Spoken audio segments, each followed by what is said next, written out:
My brother Tyson inherited the penthouse overlooking Millennium Park, valued at $4.5 million, along with the entire stock portfolio. I inherited the condemned warehouse on the south side that has been abandoned since the 90s. When the lawyer read those words out loud, my sister-in-law Brittany laughed so hard she choked on her sparkling water. She told me it was poetic justice that the family scavenger finally got a pile of trash to call her own. Tyson threw a check for $5,000 across the mahogany table and told me to sign away my rights and disappear because I was embarrassing him. He thought he had won. He thought he had stripped me of everything. But what neither of them knew was that the run-down brick building they mocked was not empty. When I unlocked those rusted doors that night, I did not find rats or debris. I found a legacy that would turn their multi-million-dollar penthouse into pocket change. My name is Jasmine. I am 34 years old, and I am about to teach my greedy family a brutal lesson in valuation. Before I tell you what was hidden beneath the floorboards, please hit that like button and subscribe. If you have ever been underestimated by the very people who were supposed to protect you. The air in the conference room on the 42nd floor smelled of expensive leather and old money. Outside the floor-to-ceiling windows, the Chicago skyline gleamed under the winter sun, but inside, the temperature felt like absolute zero. I sat in the corner chair, clutching my worn coat around me, while my brother Tyson and his wife Brittany occupied the center of the room like royalty holding court. Tyson was checking his watch every 30 seconds, his bespoke suit perfectly tailored to his athletic frame, while Brittany scrolled through her phone with a bored expression, her manicured fingers tapping loudly against the glass screen. They did not look like people who had just buried their father 3 days ago. They looked like investors waiting for a market opening bell. Mr. Henderson, the family attorney, cleared his throat and adjusted his spectacles. He looked at me with a softness in his eyes that I hated because it felt like pity. He began to read the last will and testament of Otis Jenkins. I held my breath. I did not want money. I just wanted the house. The brownstone in Bronzeville, where I had spent the last 5 years, changing Dad's bedsheets, managing his medication, and listening to his stories while his mind slowly faded. That house was my home. To my son Tyson. Mr. Henderson read, his voice steady but grim. I leave the entirety of my investment portfolio and the deed to the penthouse at the Millennium Tower. Tyson did not even blink. He just nodded, as if this was the only logical outcome in the universe. Of course the golden child would get the crown jewels.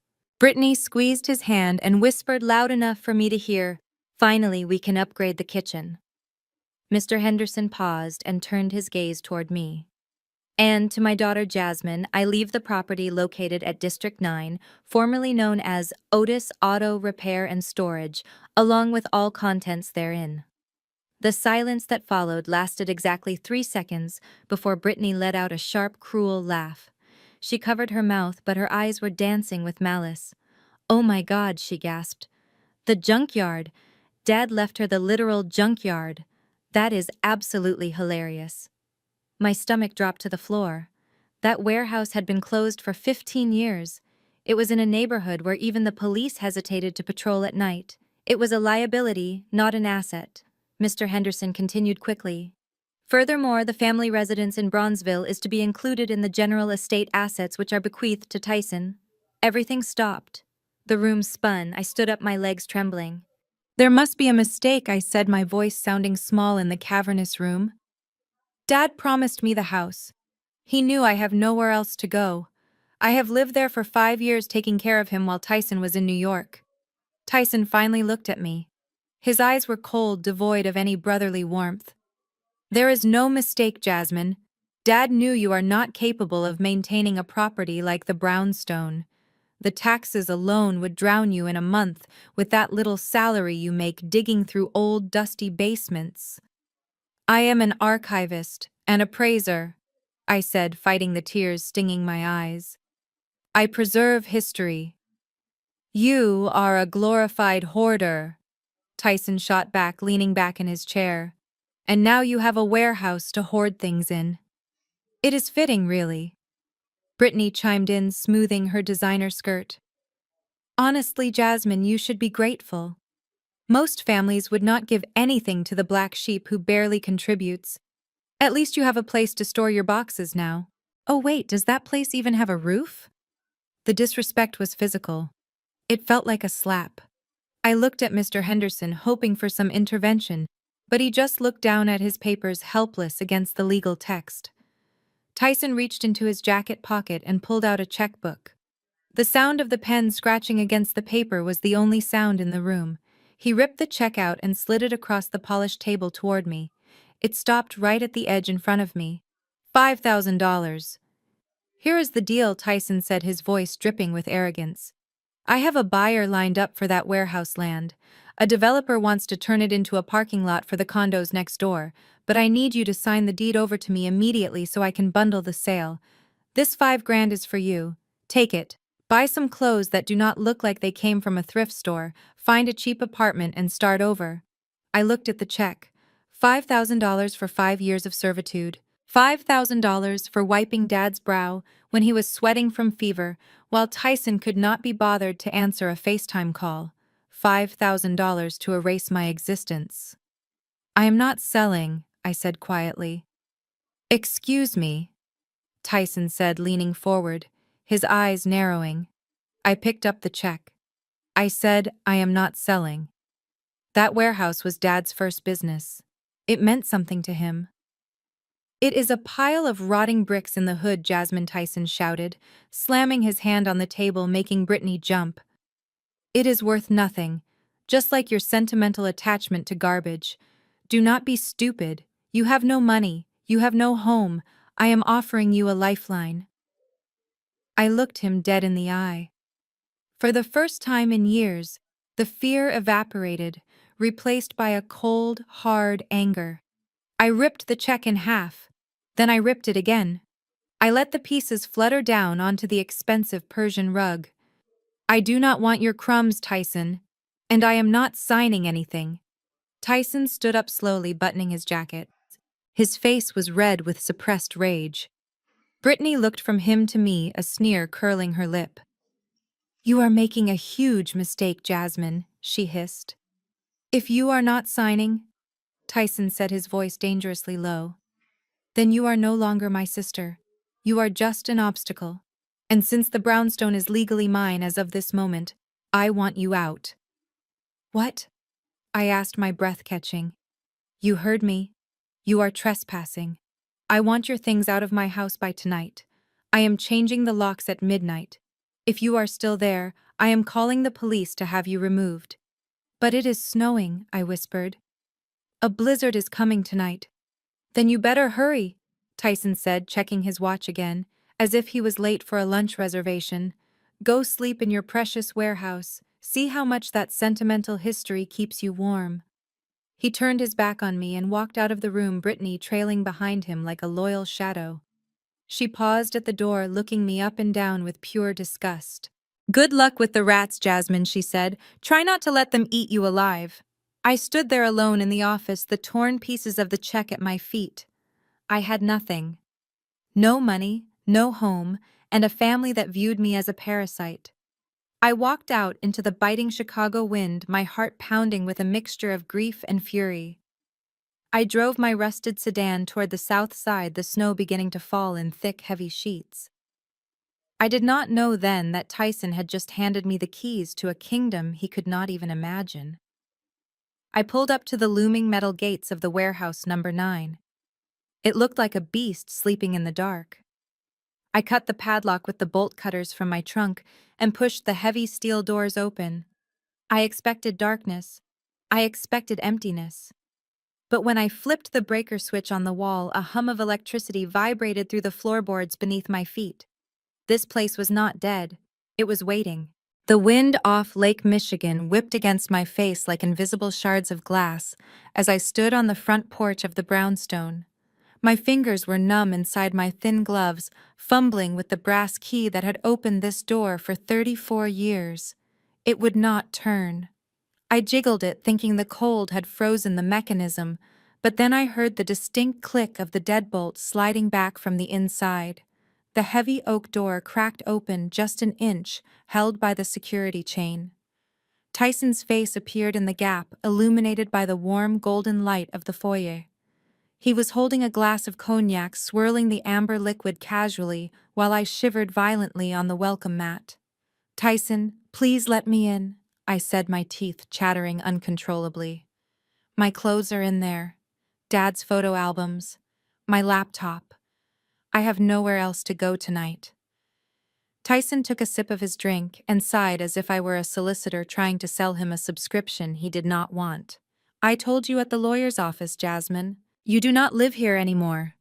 This property is now a high-value asset in my portfolio, and I cannot have unauthorized tenants establishing residency. It complicates the insurance." He closed the door for a brief second. I thought he was unlatching the chain to let me in. Instead, the door swung open fully, and he kicked a large black suitcase across the threshold. It skidded over the icy porch steps and landed with a heavy thud in the snowbank, accumulating on the walkway.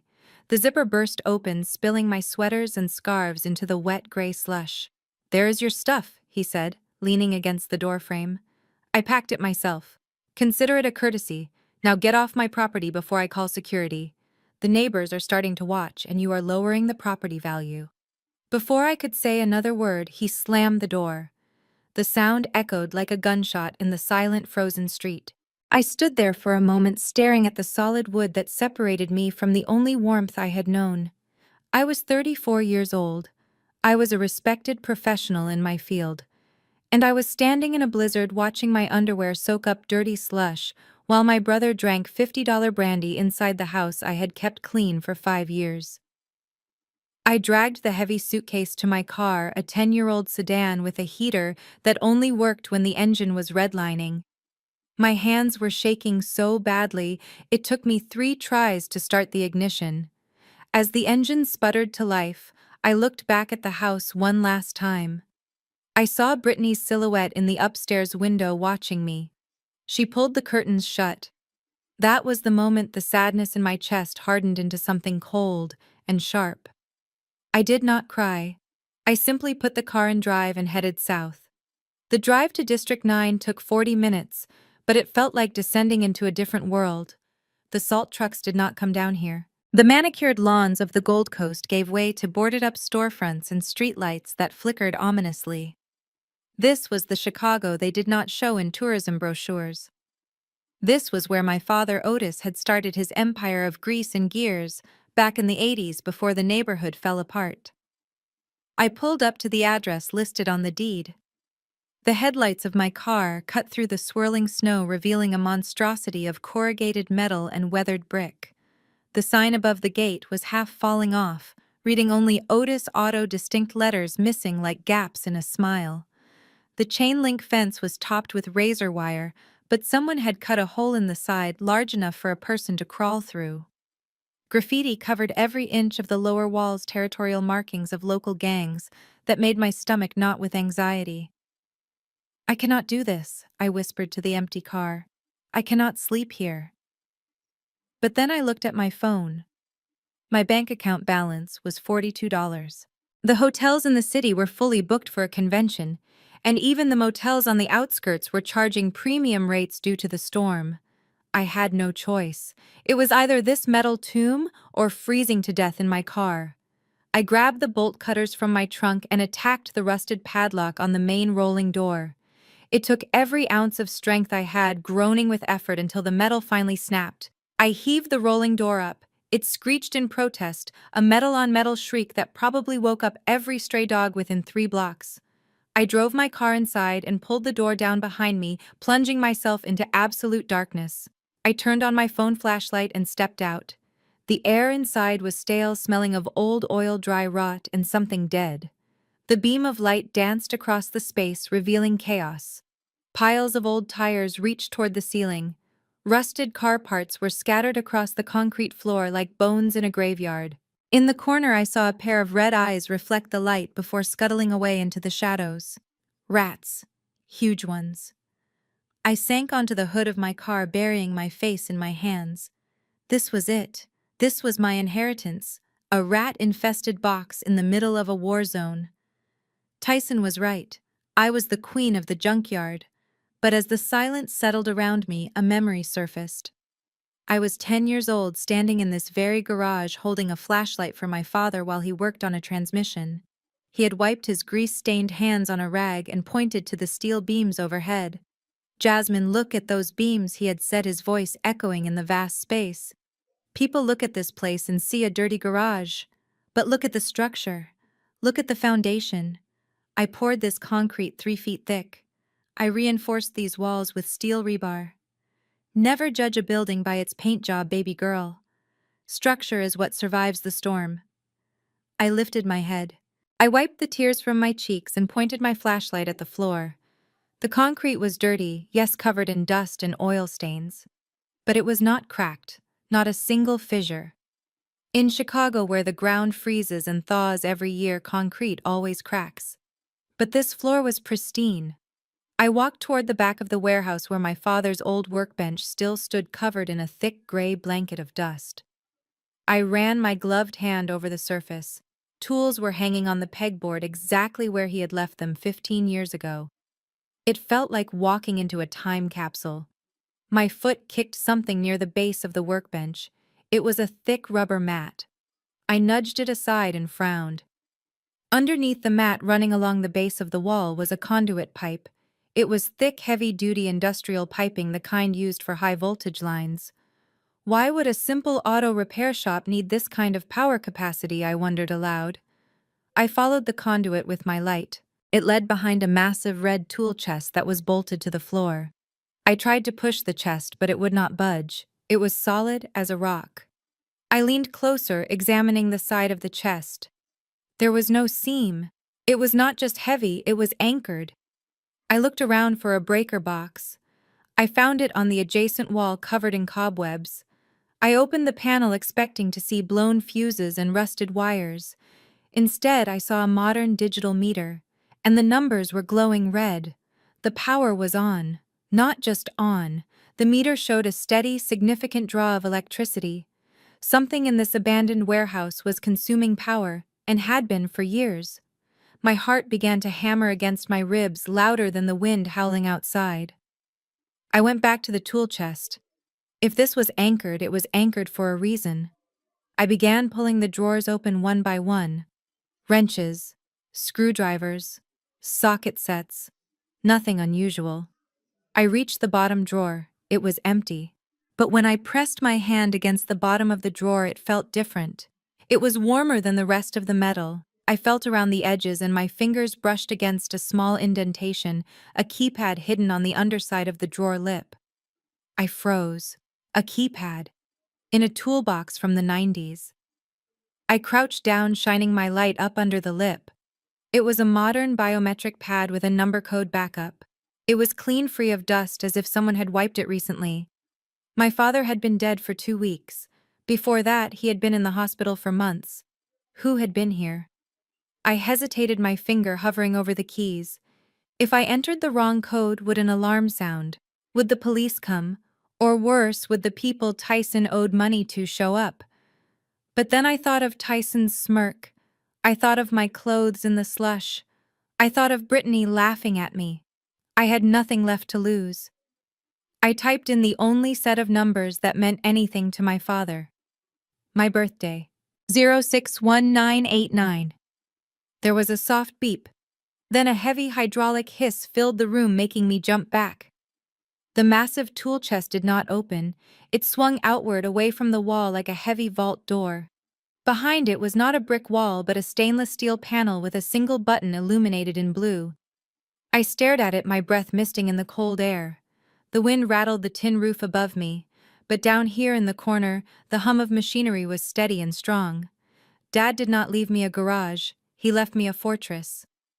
I reached out and pressed the blue button. The floor beneath my feet began to vibrate. A section of the concrete floor, 10 feet by 10 feet, started to lower into the ground. It was an elevator. A vehicle elevator. I stepped to the edge of the pit, looking down into the abyss. As the platform descended, rows of motion sensor lights flickered to life one by one, revealing a space that extended far beyond the footprint of the warehouse above. And that is when I saw the chrome bumper gleaming under the LED lights. Then a hood scoop. Then the undeniable curve of a classic American muscle car. I was not looking at a basement. I was looking at a sanctuary. And I was about to descend into the belly of the beast. The floor beneath me shuddered with a deep mechanical groan that vibrated through the soles of my boots.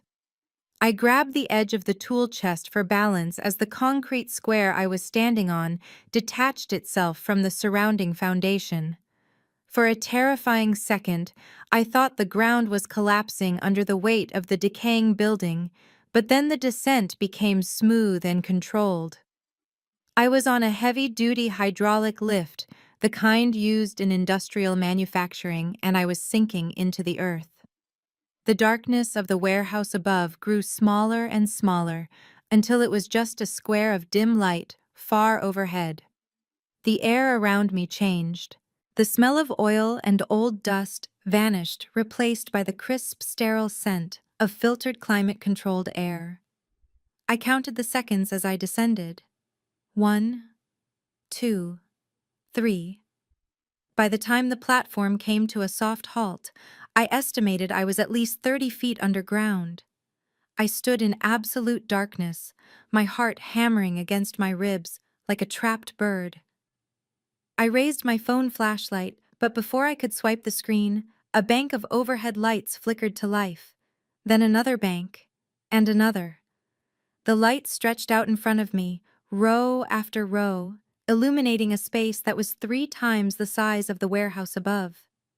I dropped my phone. The sound of it hitting the epoxy-coated floor echoed in the vast silence, but I barely heard it. My breath caught in my throat and refused to let go. I was not standing in a basement.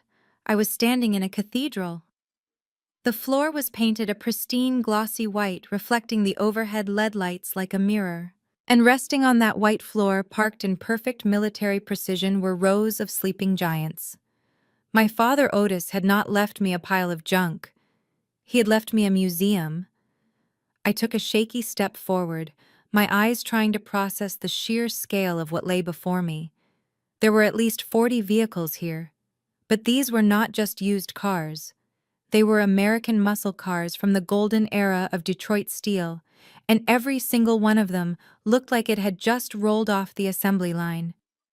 To my left sat a 1969 Chevrolet Camaro Z28 in Fathom Green, its racing stripes sharp and flawless. Next to it was a 1970 Chevelle SS 454, its cowl induction hood gleaming under the lights. I walked down the aisle, my hand hovering over the fenders, but afraid to touch them. As an appraiser, I had handled artifacts worth millions. I had verified the provenance of colonial furniture and Civil War swords. But nothing in my career had prepared me for this. This was not a collection. This was an obsession. I stopped in front of a Dodge Charger RT. The window sticker was still on the glass. It was original. I looked at the tires. They were polyglass reproduction tires, correct for the period. My father had not just stored these cars, he had maintained them. He had preserved them in a time capsule buried beneath the rot and decay of the South Side. I moved deeper into the vault, my professional brain kicking into overdrive. I began to calculate. A mint-condition Chevelle could fetch $200,000 at auction.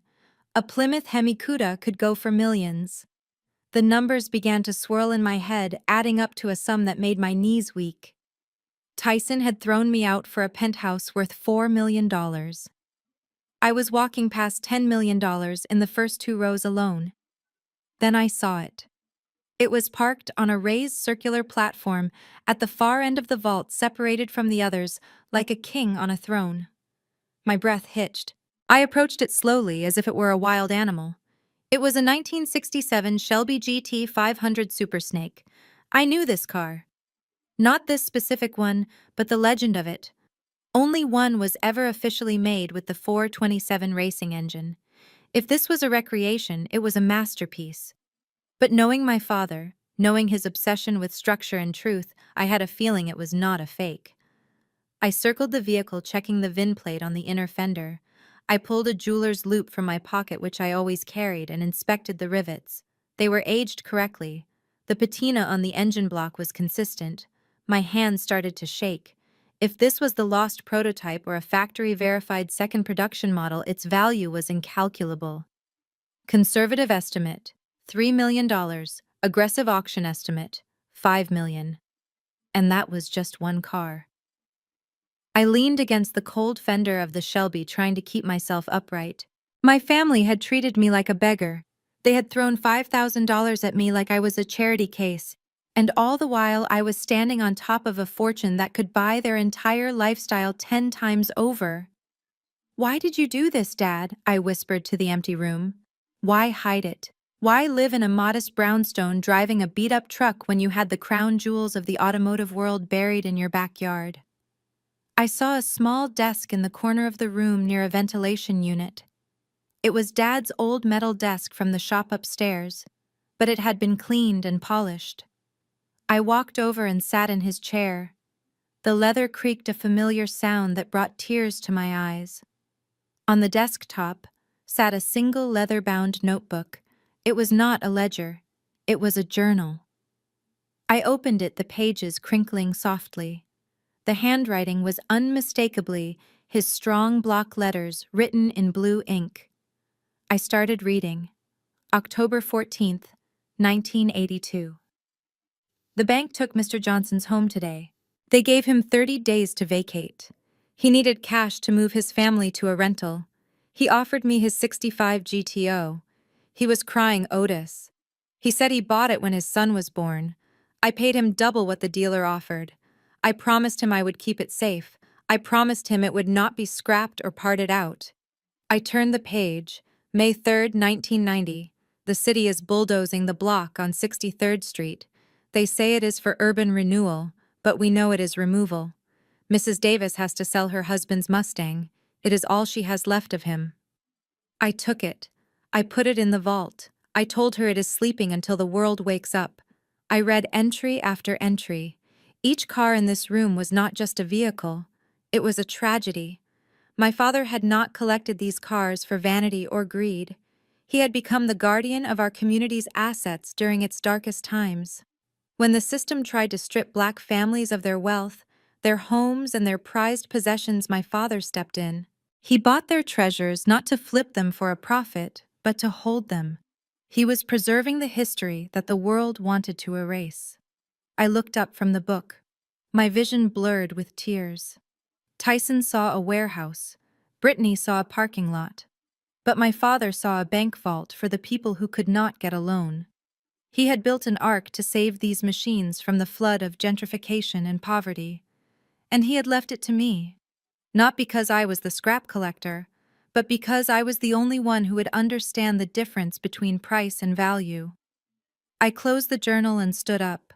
The fear was gone. The sadness was gone, replaced by a burning, fierce clarity. Tyson wanted a war. He wanted to crush me with his lawyers and his money. He had no idea what he had just started. I looked at the Shelby. I looked at the rows of gleaming chrome. I was not just Jasmine the appraiser anymore. I was the curator of the Otis Vault, and I was about to invite the world to the grand opening. The morning sun struggled to push through the grime-coated windows of the warehouse, but it was enough to wake me from a restless sleep in the driver's seat of my sedan. My neck was stiff and my breath fogged in the frigid air, but as soon as I opened my eyes, the memory of what lay beneath the concrete floor rushed back to me. I was not a homeless woman sleeping in a junk heap. I was the guardian of a $60 million secret. I climbed out of the car and stretched, trying to rub the warmth back into my limbs. I had spent the night researching the current market value of a 1967 Shelby, and the numbers were still dancing in my head. But my moment of quiet triumph was shattered by the aggressive honking of a car horn outside the main gate. It was not a friendly beep. It was a persistent, rhythmic blare that demanded attention. I walked to the heavy rolling door and peered through a crack in the metal. A pristine white Range Rover was idling in the slush outside its exhaust, puffing white clouds into the gray morning. Standing next to it in a beige cashmere coat that probably cost more than my car was Brittany. Beside her stood a man in a neon yellow safety vest, holding a clipboard and a laser measuring tool. My stomach tightened. They had not wasted any time.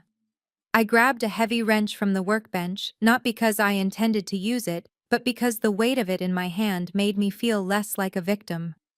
I unlocked the side personnel door and stepped out into the biting wind. Brittany stopped scrolling on her phone and looked up. Her face twisted into a mask of exaggerated pity as she took in my wrinkled clothes and messy hair. "Good morning, Jasmine," she called out, her voice shrill against the industrial hum of the neighborhood.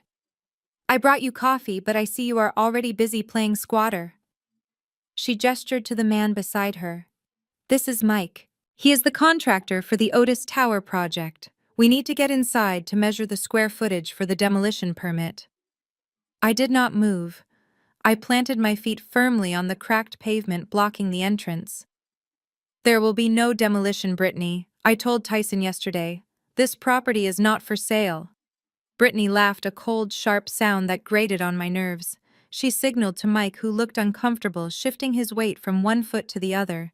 "Jasmine, honey, let us be realistic. Tyson practically owns this block. He has investors lined up. We are building a luxury high-rise next door, and this eyesore you are standing in is going to be the parking structure. We are doing you a favor. Tyson is willing to give you $10,000 now. That is double what he offered yesterday. Take it and go find a motel before you freeze to death."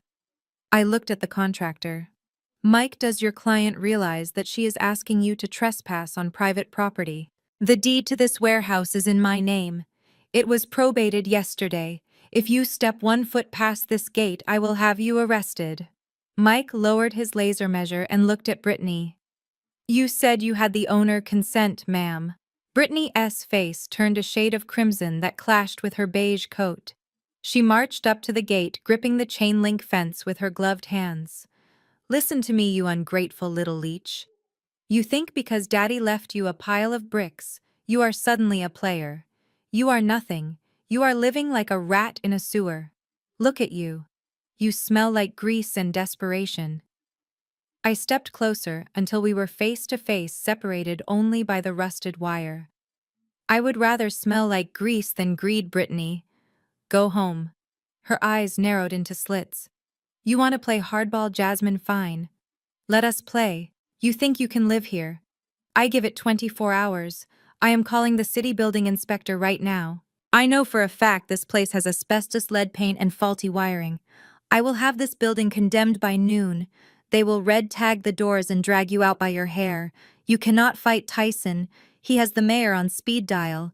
You have a wrench." She pulled out her phone and started dialing purposefully loud.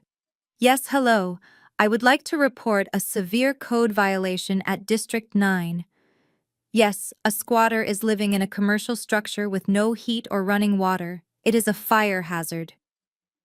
My heart hammered against my ribs. She was right about one thing.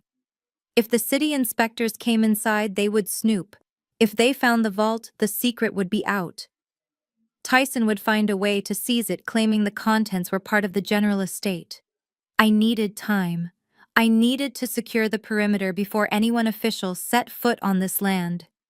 I stared at her cold and unblinking. "Make the call, Brittany. But tell them to check the property records carefully, because if you file a false report of a code violation against a certified historic structure, you could lose your real estate license." Brittany froze, her thumb hovering over the call button. "Historic structure," she scoffed. "Since when is this dump historic? Since Dad filed the paperwork in 1995, I lied, keeping my voice steady. It was a bluff, a desperate gamble, based on a stack of old papers I had seen on the desk downstairs, but I prayed she did not know enough about the property history to call me on it. He registered it as a landmark of minority-owned industry in the South Side. If you send an inspector here, you are harassing a protected site. Do you want that kind of press for your new luxury tower?" Brittany lowered the phone slowly. The doubt in her eyes was the first victory I had tasted in days. She did not know if I was lying, and she could not risk a PR scandal before the groundbreaking ceremony. She signaled to Mike to get back in the car. "You are lying," she spat, "but I will find out. And when I do, I will personally drive the bulldozer that flattens this place with you inside it. Enjoy your rats, Jasmine." She slammed the car door, and the Range Rover peeled away, leaving tire tracks in the dirty snow. I watched until they turned the corner before my knees finally gave out. I leaned against the cold brick wall, gasping for air. That was too close. They were not just going to leave me alone. They were going to come back with lawyers, inspectors, and maybe even thugs. A chain-link fence and a rusty padlock were not enough to protect the legacy my father had left me. I went back inside and locked the heavy door. I walked to the middle of the warehouse where the floor concealed the elevator. I looked up at the skylights. Someone could climb in. Someone could drill the locks. I needed to turn this place into a fortress, and I needed to do it before the sun went down. I pulled out my phone and dialed a number I had not called in 2 years. It rang 4 times before a deep voice answered. "Hello, Marcus, it is Jasmine. I need a favor, a big one." There was a pause. "Jasmine, I heard about your pops. I am sorry." "Thank you, Marcus. Listen, I am at the old shop on District 9. I need you to bring your crew." "What kind of job is it?" he asked, his tone shifting from personal to professional. "I need a full perimeter lockdown. I need reinforced steel bars on the skylights.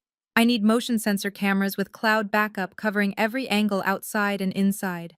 And I need maglocks on the main doors, the kind banks use." Marcus whistled low. "That is some heavy hardware, Jazz. You expecting a war or something?" I looked down at the floor beneath my feet, thinking of the Shelby and the millions of dollars of history sleeping in the dark. "Yes, Marcus," I said softly. "I am expecting a war. Can you do it tonight? It will cost you triple for the rush.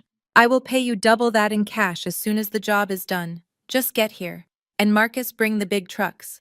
I hung up and stood in the silence of the warehouse. The fear was still there, simmering in my gut, but it was being overtaken by something else. Adrenaline. Brittany had called me a rat. She was wrong. A rat hides in the dark and hopes to survive. I was not hiding anymore. I was digging in. If they wanted this warehouse, they were going to have to tear it down brick by brick, and I would be standing right here waiting for them. I walked over to the coffee maker my dad had left in the corner and plugged it in. It was going to be a long night. 2 days after I turned the warehouse into a fortress, the real war began, not with a battering ram, but with a piece of paper. I was down in the vault cataloging the engine specs of a 1970 Chevelle whenever the proximity alarm on the front gate triggered. I checked the monitor, expecting to see Brittany again, or maybe even the police. Instead, it was a bored-looking man in a windbreaker holding a thick manila envelope. I went up to the gate, keeping the chain-link fence between us. He did not say hello. He just asked if I was Jasmine Jenkins. When I confirmed my identity, he shoved the envelope through a gap in the fence, mumbled something about being served, and walked back to his car. I tore open the seal, right there in the freezing wind. The bold letters at the top of the first page made my blood run cold. Tyson Jenkins versus Jasmine Jenkins. It was a civil lawsuit. And underneath that was an emergency motion for a temporary restraining order, freezing all assets related to the estate of Otis Jenkins. I ran back inside the warehouse, my hands trembling so hard I dropped the papers twice. I grabbed my laptop and logged into my bank account. The screen flashed red. "Account frozen. Contact your financial institution." I tried my credit card. Declined. I tried the joint account I used to manage Dad's medical bills. Locked. Tyson had not just sued me, he had nuked my financial existence. I had $42 in my wallet and a warehouse full of cars worth millions that I could not sell without exposing the secret. I was sitting on a gold mine, but I could not even buy a sandwich. I read the lawsuit in the dim light of the workbench. The words were a masterclass in cruelty. Tyson was alleging that I had used undue influence over a mentally incapacitated elder to secure the deed to the warehouse property. He claimed that Dad had advanced dementia and did not know what he was signing when he transferred the property rights. It was a lie. A sick, twisted lie. Dad was sharp until the very end. His body failed him, but his mind was a steel trap. Tyson knew that. But Tyson also knew that proving it in court would take months and money that I did not have. He was trying to starve me out.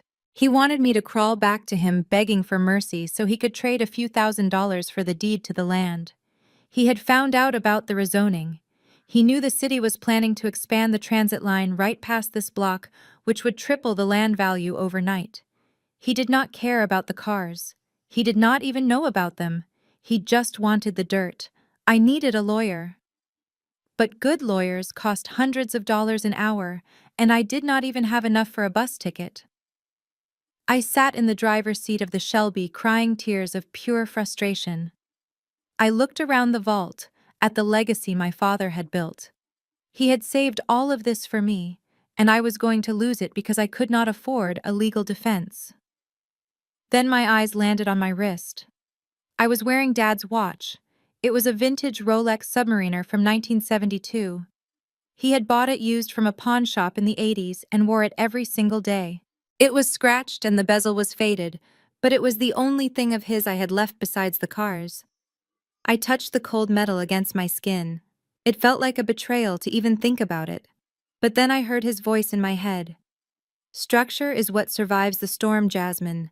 The watch was just a thing. The warehouse was the structure.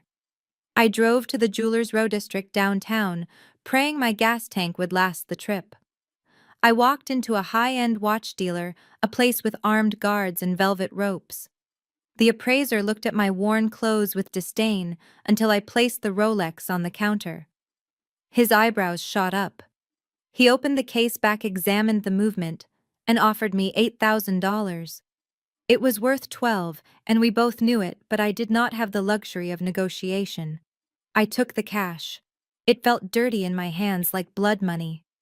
I walked out of the store feeling lighter and heavier at the same time. I had sold a piece of my father to save his soul. With $8,000 in cash in my pocket, I walked 4 blocks to a brownstone office building that had seen better days. The brass plaque outside read, Elias Thorne, Attorney at Law. I had heard about Elias from the old-timers in the neighborhood. They said he was a pit bull who hated big banks and flashy developers. They said he was the only lawyer in Chicago who Tyson Jenkins would be afraid of. I walked into his office, which smelled of stale coffee and pipe tobacco. Piles of case files were stacked on every surface, creating a maze that led to a massive oak desk. Behind it sat a man who looked more like a rumpled history professor than a lawyer. He had wild gray hair and a stain on his tie. I put the stack of cash on his desk. My name is Jasmine Jenkins, I said. My brother is trying to steal my inheritance and destroy my father's reputation. I want you to bury him. Elias Thorne looked at the money, then at me. He picked up the lawsuit papers I had brought with me. He put on a pair of reading glasses and scanned the document. He hummed softly as he read. Undue influence. Dementia. Classic move for a greedy relative. He looked up. Who is the opposing counsel? Bradford and Sterling, I answered. Elias let out a dry laugh. Sharks in $3,000 suits. They fight dirty. They will bury us in paperwork and motions until you run out of money. This $8,000 will buy you about 10 hours of their time. It buys me you, I said, leaning forward. And I have something they do not. I have the truth. And I know my brother. He is arrogant. He thinks he has already won. That makes him sloppy. Elias smiled, and for a second he looked dangerous. I like arrogant opponents. They make the best noises when they fall. Sit down, Miss Jenkins. Let us get to work. We spent the next 6 hours going over every detail of my father's final months. I showed him the medical records I had kept on my phone. I showed him the emails where I updated Tyson on Dad's condition, and Tyson ignored them. But the breakthrough came when Elias asked about the will signing itself. Who was in the room when your father signed the deed transfer? Elias asked, tapping his pen against his chin. Just Mr. Henderson, the lawyer, and a notary, I said. And Dad, was it recorded? Elias asked. I frowned. What do you mean? Elias stood up and walked to a filing cabinet, pulling out a dusty law book. In the state of Illinois, for estates over a certain value involving real estate transfer, particularly when the grantor is over 70, many firms have a policy of video recording the signing to prevent exactly this kind of lawsuit. It is a liability protection for the law firm. If Henderson is a reputable lawyer, he would have recorded it. He grabbed the lawsuit papers again, flipping to the evidence list. Look here. They listed the deed, the medical records from their paid expert, and the death certificate, but no video. Maybe there is no video, I said, my hope deflating. Or Elias said, his eyes gleaming. Maybe there is a video and it shows your father was perfectly sane. If that video exists and Tyson's lawyers are suppressing it, that is spoliation of evidence. That is a sanctions violation. That could get their case thrown out and get them disbarred. He grabbed his phone. I am going to call Henderson. I am going to bluff him. I am going to tell him we know about the tape. If he hesitates, we have got them. I watched Elias make the call. His voice changed instantly. He became smooth, conversational, almost friendly. He asked about the weather, then casually mentioned the video file number referenced in the billing invoice. There was no billing invoice. Elias was lying. There was a long silence on the other end of the line. Then Elias smiled a predatory grin that made me glad he was on my side. Thank you, Mr. Henderson. We will expect a copy of that footage by 9 a.m. tomorrow, or I will be filing a motion to compel with Judge Sterling. He hung up the phone and looked at me. Henderson panicked. He confirmed the recording exists. He said Tyson took the master copy for safekeeping after the funeral. My blood boiled. Tyson had the video. He had watched Dad sign that paper.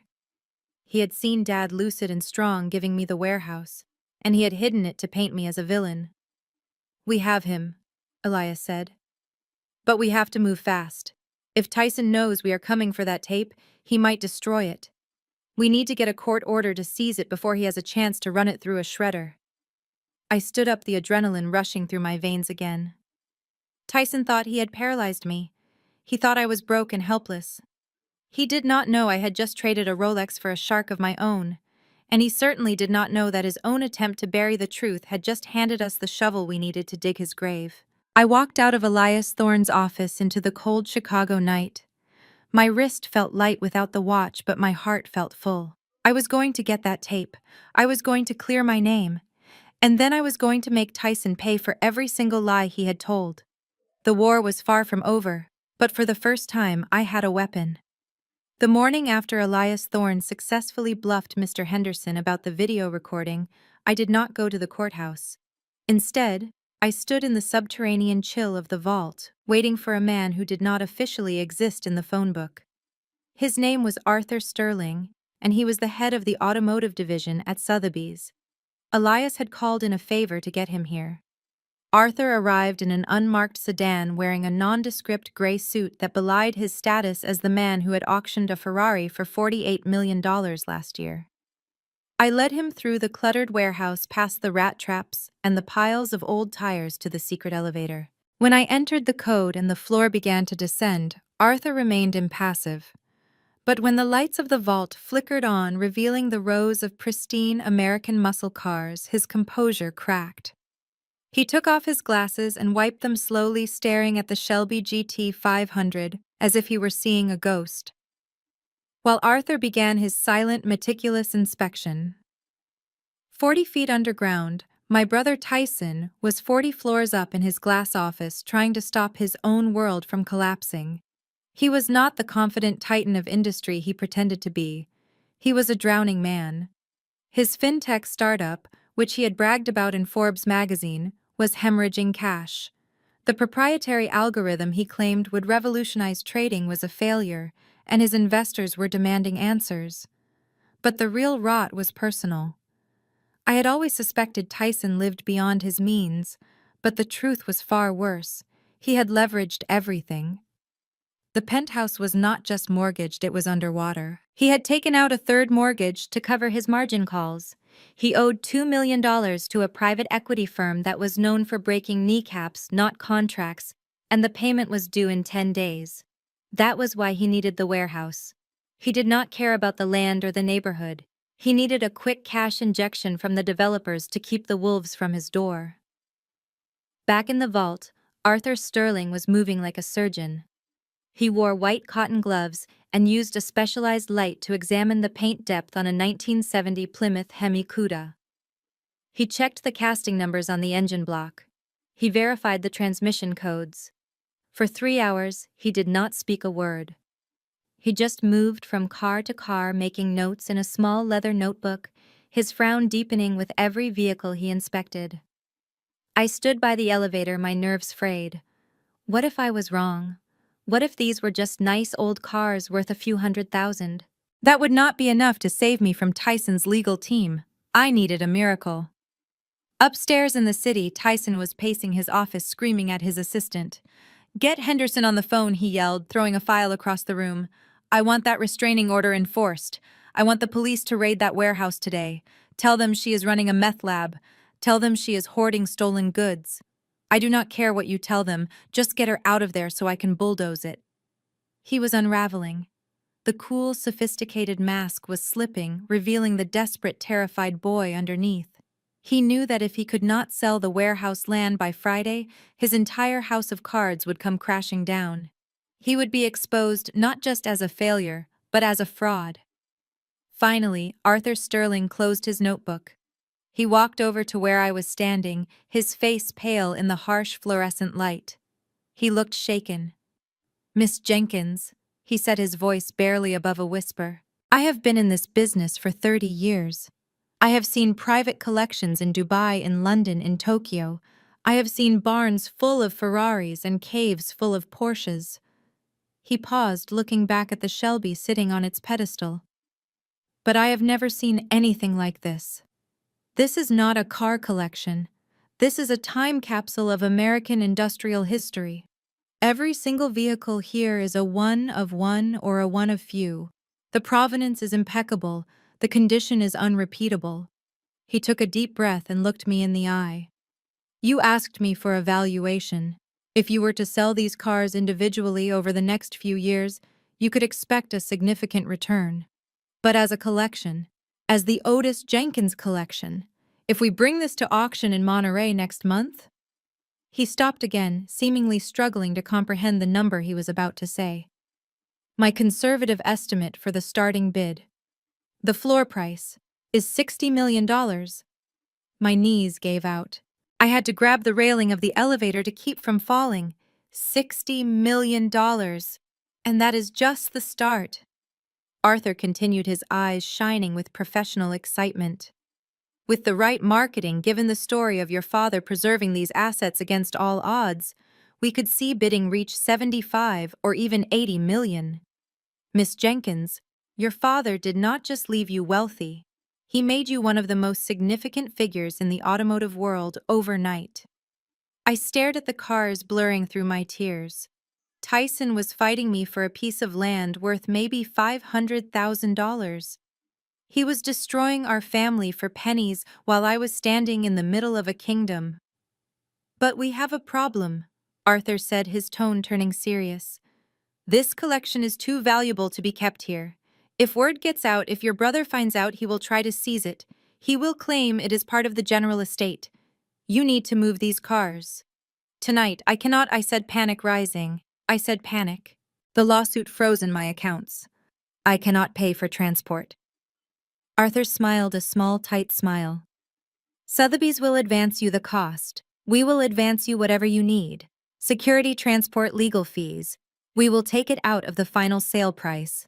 But we need to get these cars to our secure facility in Indiana immediately.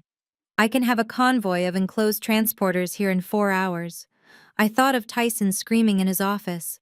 I thought of Brittany laughing at my clothes. I thought of the $5,000 check.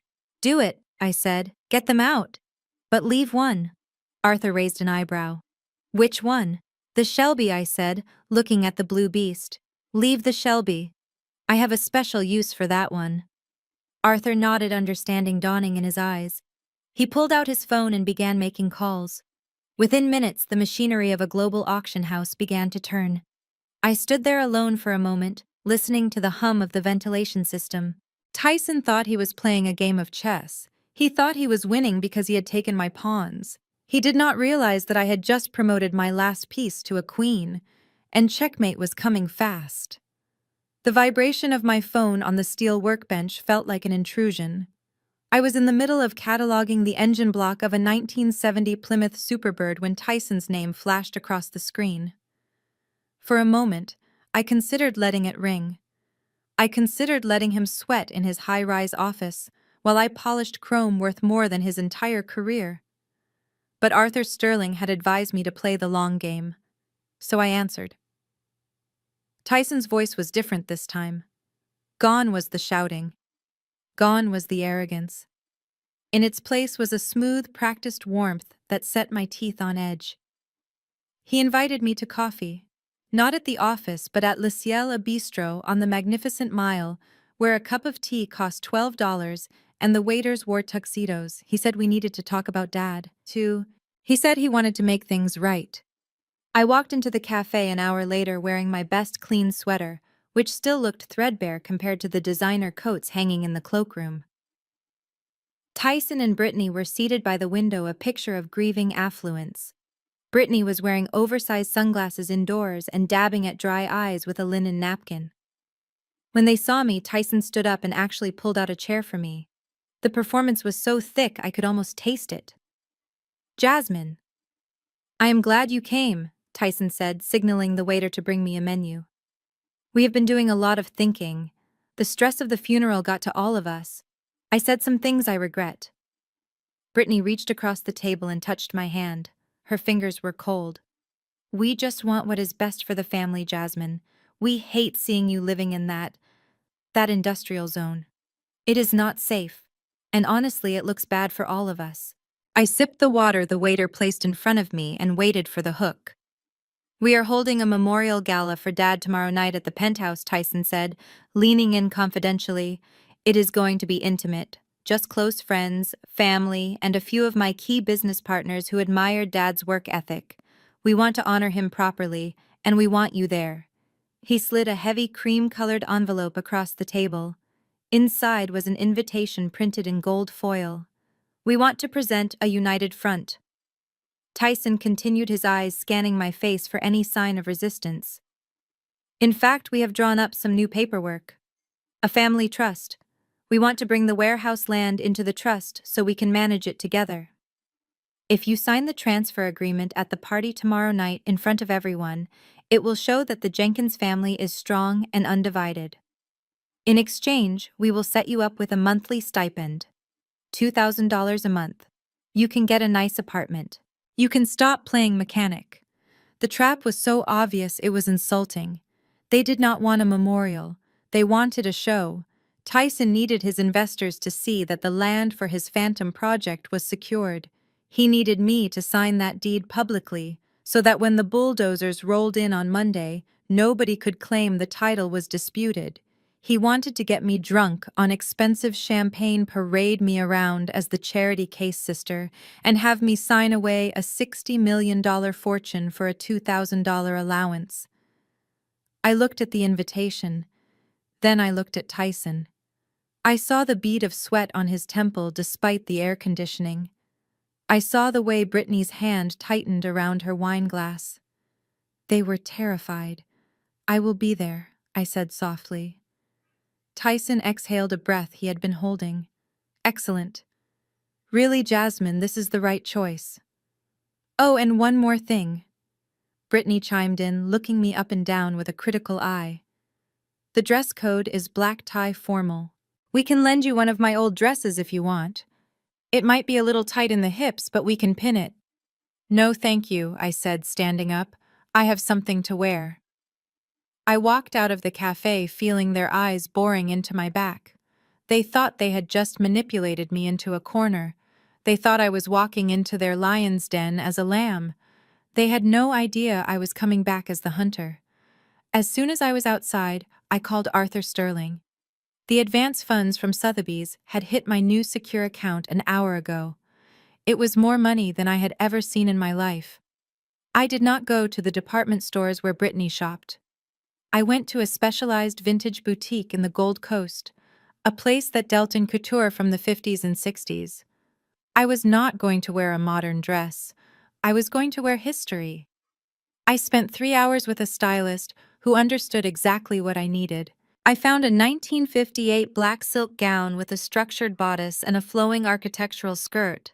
It was severe, elegant, and commanded attention. It was a dress that demanded respect. I paired it with long satin gloves and a string of authentic Mikimoto pearls that cost more than Tyson's car. When I looked in the mirror, I did not see the mechanic's daughter. I saw a woman who owned her narrative, but the dress was just the armor. I needed a weapon. I met Elias Thorne in the back of a dimly lit diner later that evening. He slid a thick red folder across the sticky table. "Here it is," Elias said, grinning around a mouthful of fries. "The private investigator earned his fee on this one." "It is all here, Jasmine. The third mortgage documents Tyson signed last month. The notice of default from the bank. The emails between him and the developers admitting that his company is insolvent and the warehouse land is the only thing keeping him out of prison for fraud." I opened the folder. The numbers were staggering. Tyson was not just broke, he was $20 million in the hole. He had been running a Ponzi scheme with his investors, money paying off old debts with new capital, and the music was about to stop. "Bring this to the party," Elias said. "Wait for the right moment. When he tries to hand you that pen, you hand him this folder." I slept in the warehouse that night, but I did not sleep on the car seat. I slept on a cot I had set up next to the Shelby, keeping watch over my army. The next evening at 6 o'clock sharp, a knock echoed on the metal rolling door. I pressed the button to open it. A sleek black limousine stretched out in the alleyway, looking out of place amidst the graffiti and trash. The driver, a man with shoulders like a linebacker, stepped out and opened the rear door. "Ms. Jenkins," he said. "Mr. Sterling sent me. We are at your disposal." I stepped out of the shadows. The black silk of my dress caught the light of the street lamp. The pearls at my throat glowed softly. I held the red folder in one hand like a royal decree. I climbed into the back of the limousine, the scent of leather and expensive cologne filling the air. As the driver pulled away from the curb, heading toward the glittering lights of downtown Chicago, I checked my reflection in the window. Tyson wanted a show. He wanted a public signing. He wanted a memorial. I smiled a cold, hard smile that never reached my eyes. I was going to give him exactly what he asked for. I was going to give him a memorial. But it wasn't going to be for our father. It was going to be for him. "To the Millennium Tower," I told the driver. "And do not stop for red lights." The car accelerated, merging onto the highway. I watched the city blur past, preparing myself for the performance of a lifetime. Tonight the golden child would learn that gold is soft and easily bent, but steel forged in fire is unbreakable. The elevator to the penthouse of the Millennium Tower was made of glass, and as it ascended 40 stories above the streets of Chicago, I watched the city shrink beneath me. My reflection in the glass was unrecognizable from the woman who had shivered in a warehouse just days ago. The black vintage silk gown fit like a second skin, and the pearls at my throat felt cool and heavy. I was entering the lion's den, but for the first time I was not afraid of being bitten. I was afraid of nothing because I held the truth in my hand inside a simple red folder. When the doors slid open, the noise of the party hit me like a physical wave. Jazz music, laughter, the clinking of crystal glasses. It was the sound of money. Tyson and Brittany had spared no expense, or at least they wanted everyone to think they hadn't. I stepped into the foyer and the conversation near the entrance died instantly. Heads turned. I saw the confusion in their eyes. They were expecting Jasmine, the mechanic Jasmine, the failure in grease-stained jeans. Instead, they saw someone who looked like she owned the building. Brittany was the first to recover. She marched over, her sequined dress shimmering under the chandelier, a tight fake smile plastered on her face. She reached out to hug me, but stopped short when I did not lean in. "Jasmine," she said loudly enough for the nearby guests to hear.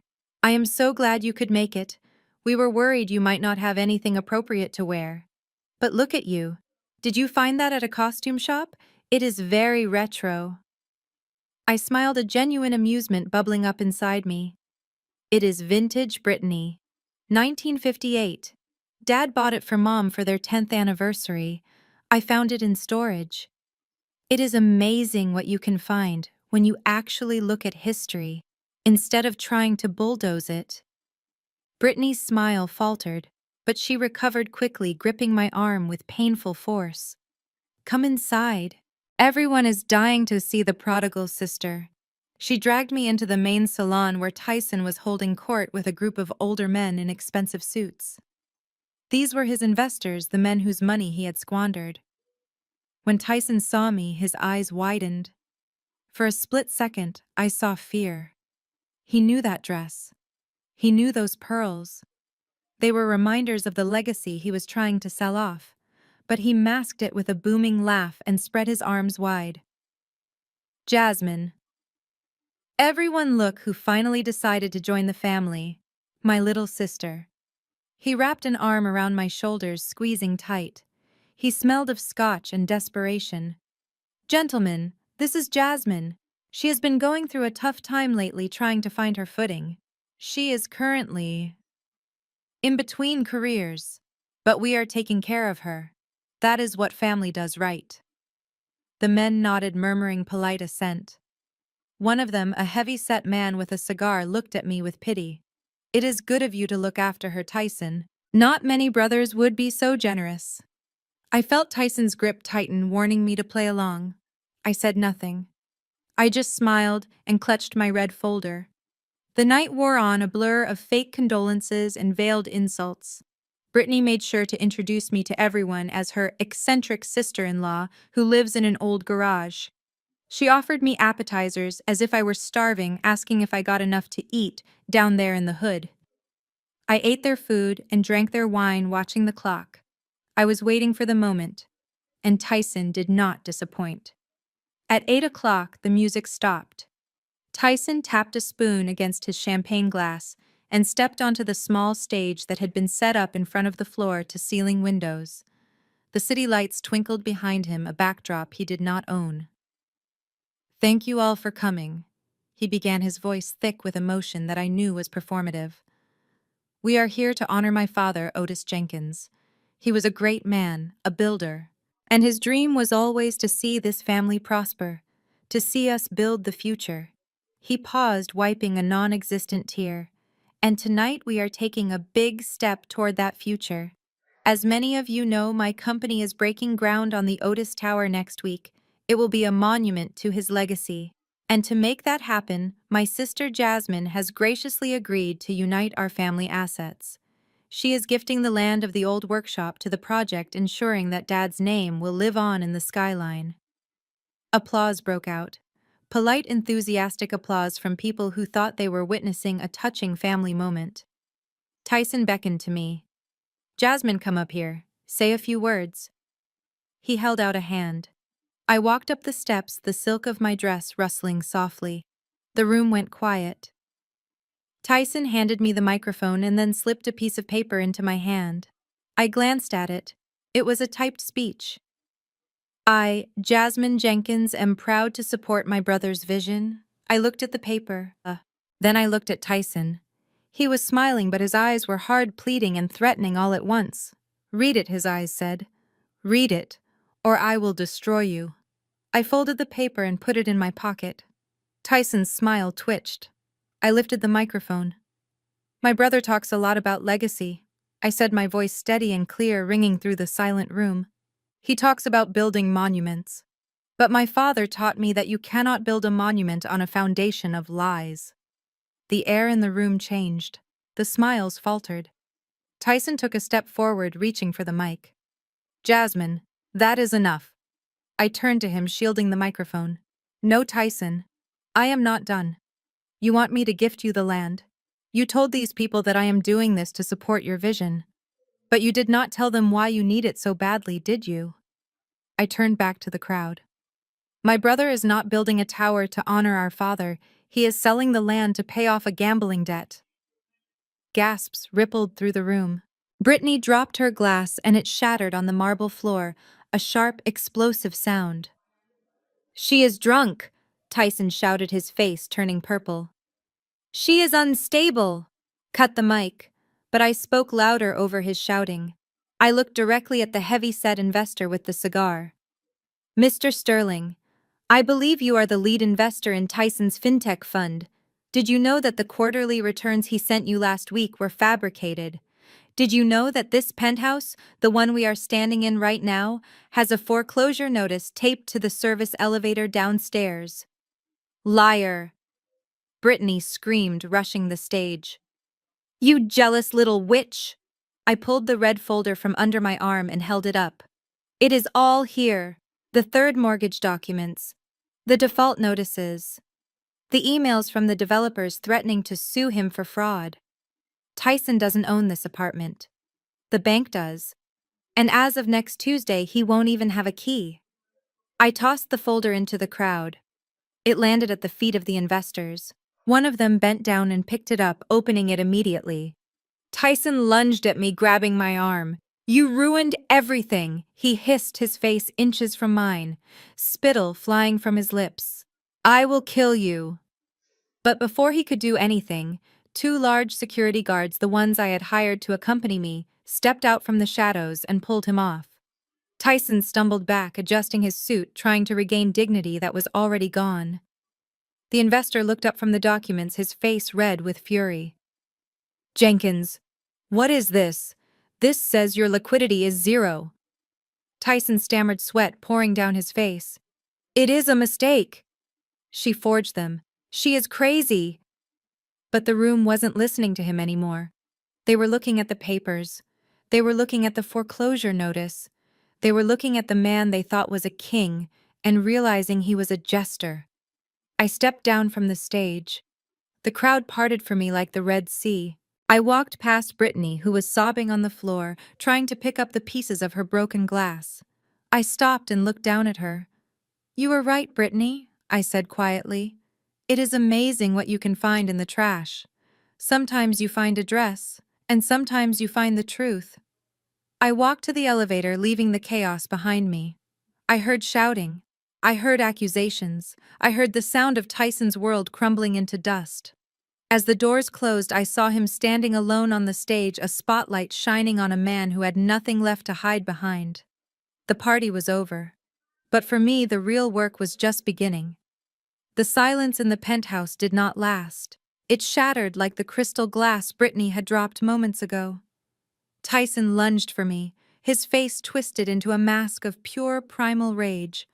He looked less like a corporate titan and more like a cornered animal.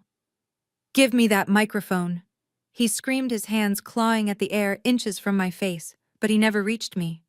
My security detail. Two men who had been blending into the shadows by the catering station stepped forward with fluid, practiced motion. They intercepted Tyson, effortlessly blocking his path with walls of solid muscle. Tyson bounced off the chest of the larger guard and stumbled back, nearly tripping over the train of Brittany's gown. The guests gasped, shrinking back toward the walls, their champagne flutes forgotten in their hands. I did not flinch. I did not step back. I stood center stage in my vintage black silk, looking down at the brother who had thrown my luggage into the snow. He was panting heavily, his tie askew, sweat beading on his forehead under the harsh stage lights.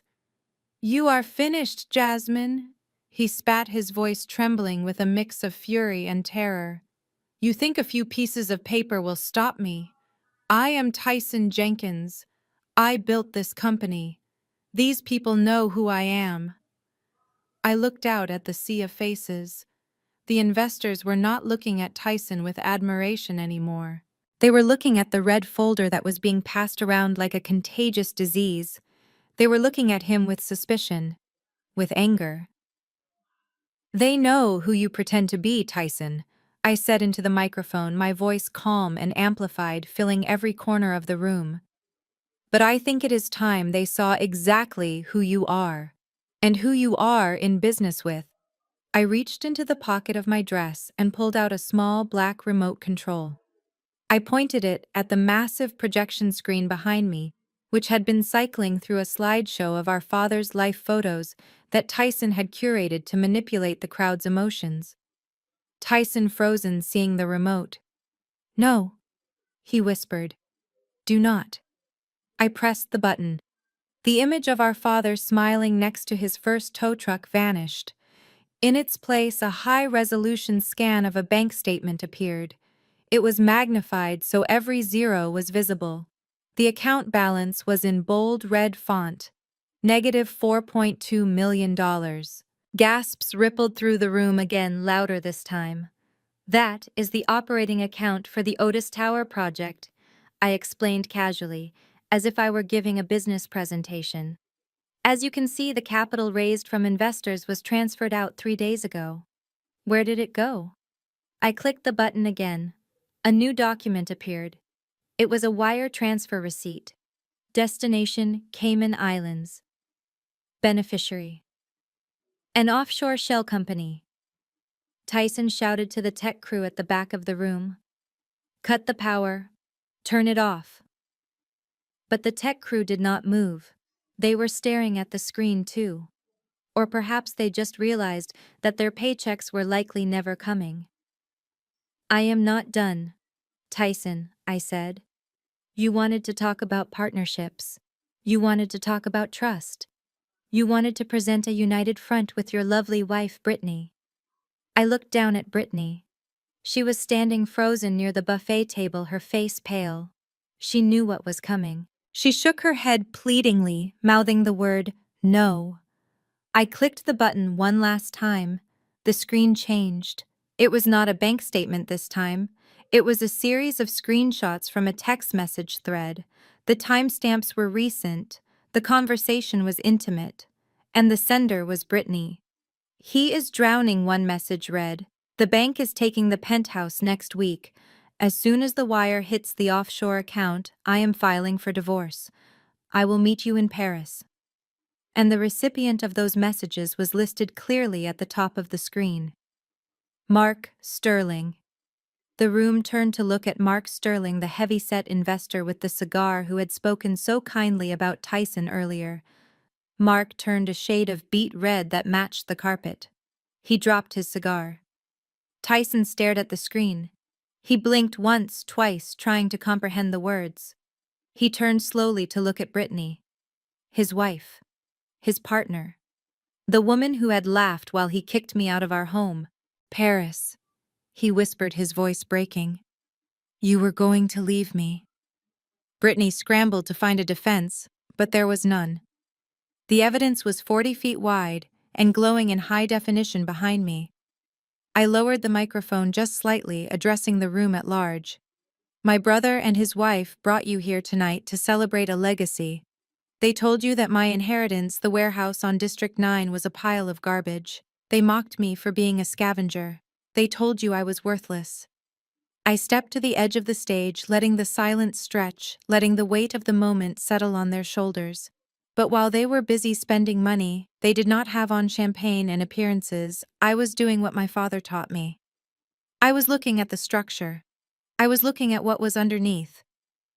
I gestured to the screen where I had queued up one final image. It was a photograph I had taken just hours ago. The interior of the Otis vault.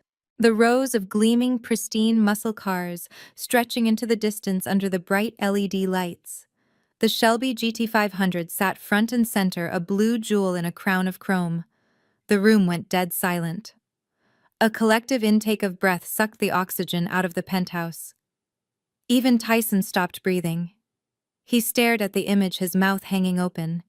He had never been down there. He had never bothered to look. "That is what was inside the garbage dump," I said, my voice ringing with steel. "That is the Otis Jenkins collection. 40 vehicles. Provenance verified. Condition museum quality." I looked directly at Tyson.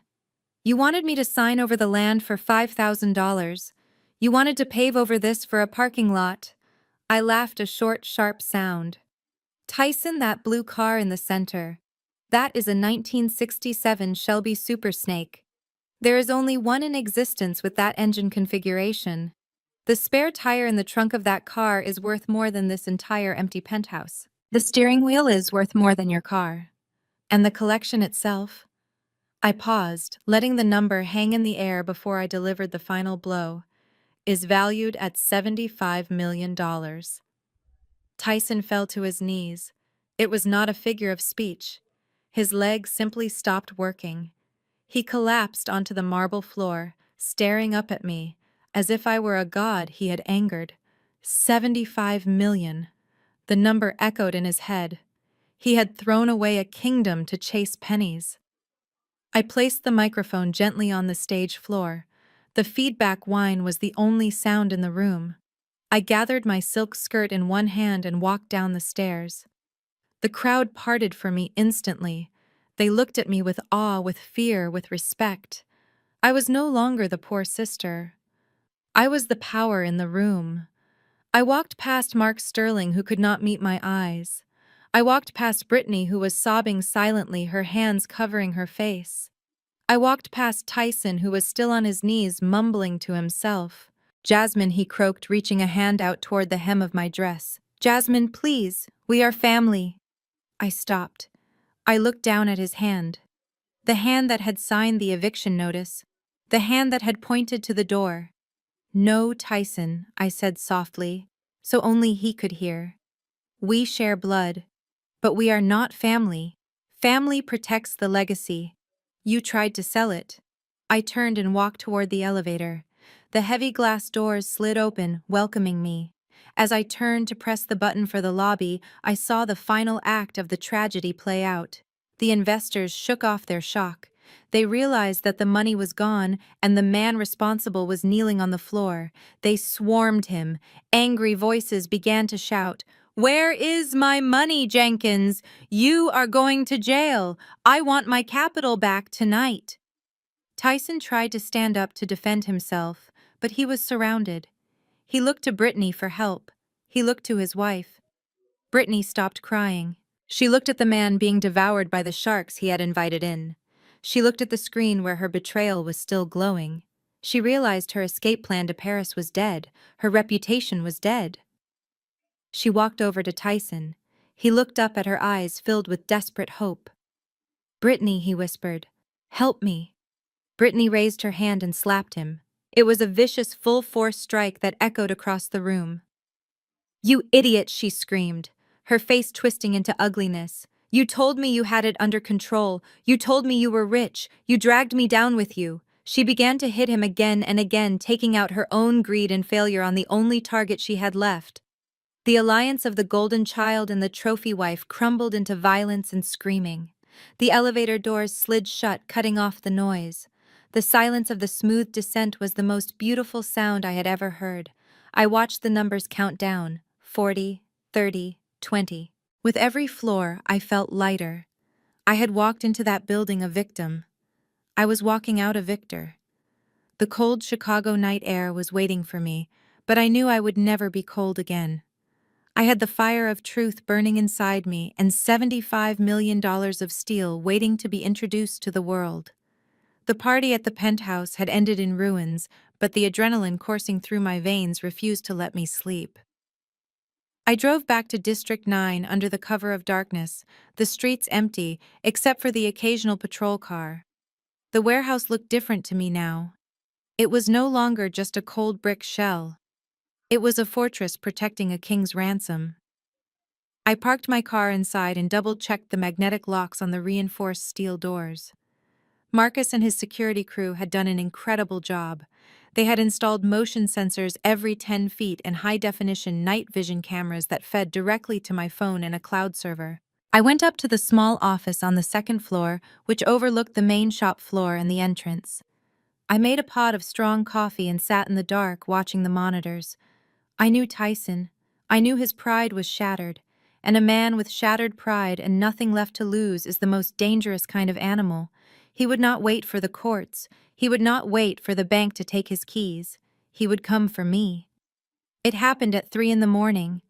The silence of the warehouse was broken not by a knock, but by the violent screech of tires on pavement outside.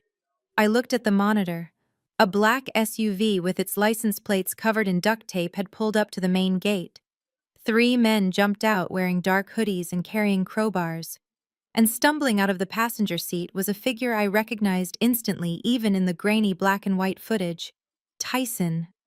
He was still wearing his tuxedo from the party, but his tie was gone and his shirt was unbuttoned. He was swaying on his feet holding a red gas can. Beside him, shivering in her sequined gown and a fur coat, was Brittany. She looked terrified, looking over her shoulder, as if she expected the police to jump out of the shadows. I watched as Tyson shouted something at the men, pointing a shaking finger at the main rolling door. He did not just want to break in. He wanted to burn it down. He wanted to destroy the proof of his failure.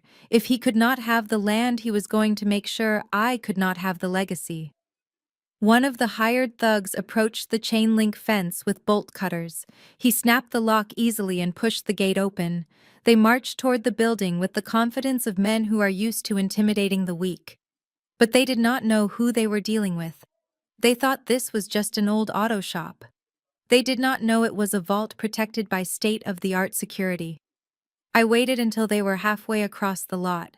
Then I pressed a single button on my laptop. Instantly, the warehouse exterior was flooded with blinding white light. 4 industrial floodlights mounted on the roof corners snapped on, turning night into day. The thugs froze, throwing their hands up to shield their eyes. Tyson staggered back, dropping the gas can. At the same moment, a deafening siren began to wail. It was an ear-splitting sound designed to disorient and panic intruders. I picked up the microphone connected to the external PA system. My voice boomed out into the cold night air, amplified and distorted slightly by the speakers, making me sound like a judgment from above. "Go home, Tyson," I said. "The police have already been alerted. You are trespassing on private property."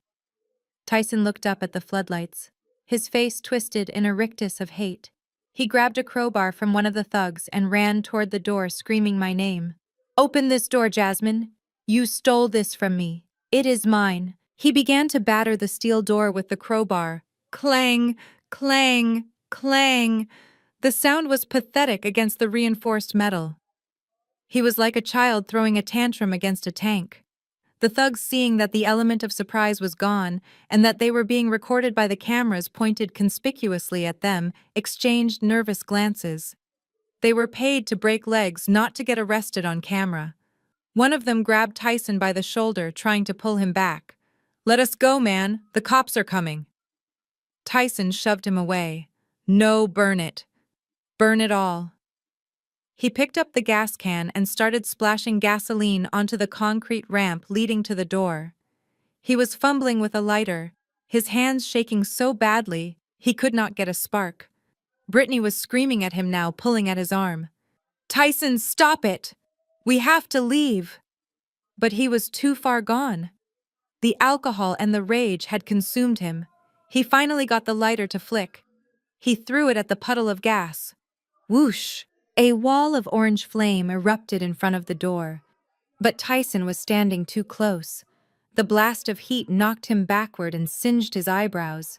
He scrambled away on his hands and knees, coughing. Inside, I watched the flames lick against the fire-rated steel door. I was not worried. The door was rated to withstand 2 hours of direct heat. The fire suppression system Marcus had installed in the entryway triggered automatically. Sprinklers rained down a chemical foam that smothered the fire in seconds, leaving only a hissing cloud of white smoke. Tyson sat on the wet pavement, defeated. The thugs had already jumped into the SUV and sped off, leaving him and Brittany behind. Then the blue and red lights appeared. 2 police cruisers screeched into the lot, boxing in the Range Rover that Brittany had driven. Officers poured out guns drawn, shouting commands. "Get on the ground! Hands where I can see them." I watched as Brittany immediately dropped to her knees, putting her hands behind her head, sobbing hysterically. She was shouting, "I did not do anything. He forced me." Tyson stood up slowly, swaying. He looked at the police. He looked at the smoking remains of his arson attempt. And then he looked up at the camera lens, knowing I was watching. He did not fight. He just slumped. The fight had left him. An officer tackled him to the ground, cuffing his hands behind his back. I zoomed in the camera. I wanted to see his face. I needed to remember this moment. The man who had sneered at me in the lawyer's office, the man who had told me I was worthless, was now face down in a puddle of dirty water and fire-retardant foam being read his Miranda rights. I walked away from the monitors and went down the stairs to the side entrance. I opened the door and stepped out onto the metal landing on the second floor overlooking the parking lot. The cold wind whipped my hair, but I did not feel it. "Officer," I called out. The sergeant looked up, shining his flashlight at me. "Are you the property owner, ma'am?" "Yes," I said, looking down at my brother. "That man is Tyson Jenkins. He is my brother. And I want to press full charges: trespassing, attempted arson, destruction of property, and harassment." Tyson lifted his head from the pavement. His cheek was scraped and bleeding. "Jasmine," he croaked. "Do not do this." I pulled out my phone and hit record, capturing the scene. The flashing lights, the handcuffs, the ruin of a man who thought he was untouchable. "You did this to yourself, Tyson," I said calmly. "You tried to burn down our father's legacy because you could not sell it. You are not a builder. You are just a vandal." The police hauled him up and shoved him into the back of the cruiser. Brittany was put into the other car, still crying about her innocence. As they drove away, leaving me alone in the silence of the night, I looked back at the warehouse. The scorch marks on the door were ugly, but the door held. The structure held. Just like Dad said it would. I turned off the camera and walked back inside. The smell of smoke lingered faintly in the air, but underneath it was the smell of oil and old leather. The smell of victory. I went down to the vault and sat in the driver's seat of the Shelby. I rested my head on the steering wheel and finally let myself cry. Not tears of sadness, but tears of relief. The siege was over. The fortress had held. And tomorrow the world would know exactly who Jasmine Jenkins really was. The courtroom smelled of floor wax and misery, a stark contrast to the expensive cologne that usually followed my brother like a cloud. I sat in the front row of the gallery, my hands folded calmly in my lap, flanked by Elias Thorne. On the other side of the aisle, Tyson sat alone. Brittany was notably absent. Her high-priced divorce attorney had likely advised her to distance herself from the sinking ship that was her husband. Tyson looked smaller without his bespoke suit. He was wearing an orange jumpsuit issued by the Cook County Jail, and for the first time in his life, he looked exactly like what he was: a criminal. The hearing was short and brutal. Elias presented the video footage from the warehouse security system. The judge, a stern woman with glasses perched on the end of her nose, watched the screen in silence. She saw Tyson smash the gate. She saw him pour the gasoline. She saw the fire erupt. When the video ended, she looked at Tyson with a mixture of disappointment and disgust that cut deeper than any shout. "Mr. Jenkins," she said, her voice echoing in the silent room. "You are a danger to yourself and to the community. Your sister has requested a permanent order of protection. Given the evidence, I am granting it immediately. You are to stay 500 feet away from Jasmine Jenkins and the property at District 9 at all times. If you violate this order, you will go back to jail and there will be no bail." Tyson nodded, his head hanging low. He did not look at me. He could not. The judge set his bail at $500,000 cash. I watched Tyson flinch. A month ago, that amount would have been a rounding error in his bank account. Today, it was a mountain he could not climb. I learned later that he had to call a bail bondsman and put up his last remaining asset, his luxury car, as collateral just to walk out of that building. He was free pending trial, but he was broken.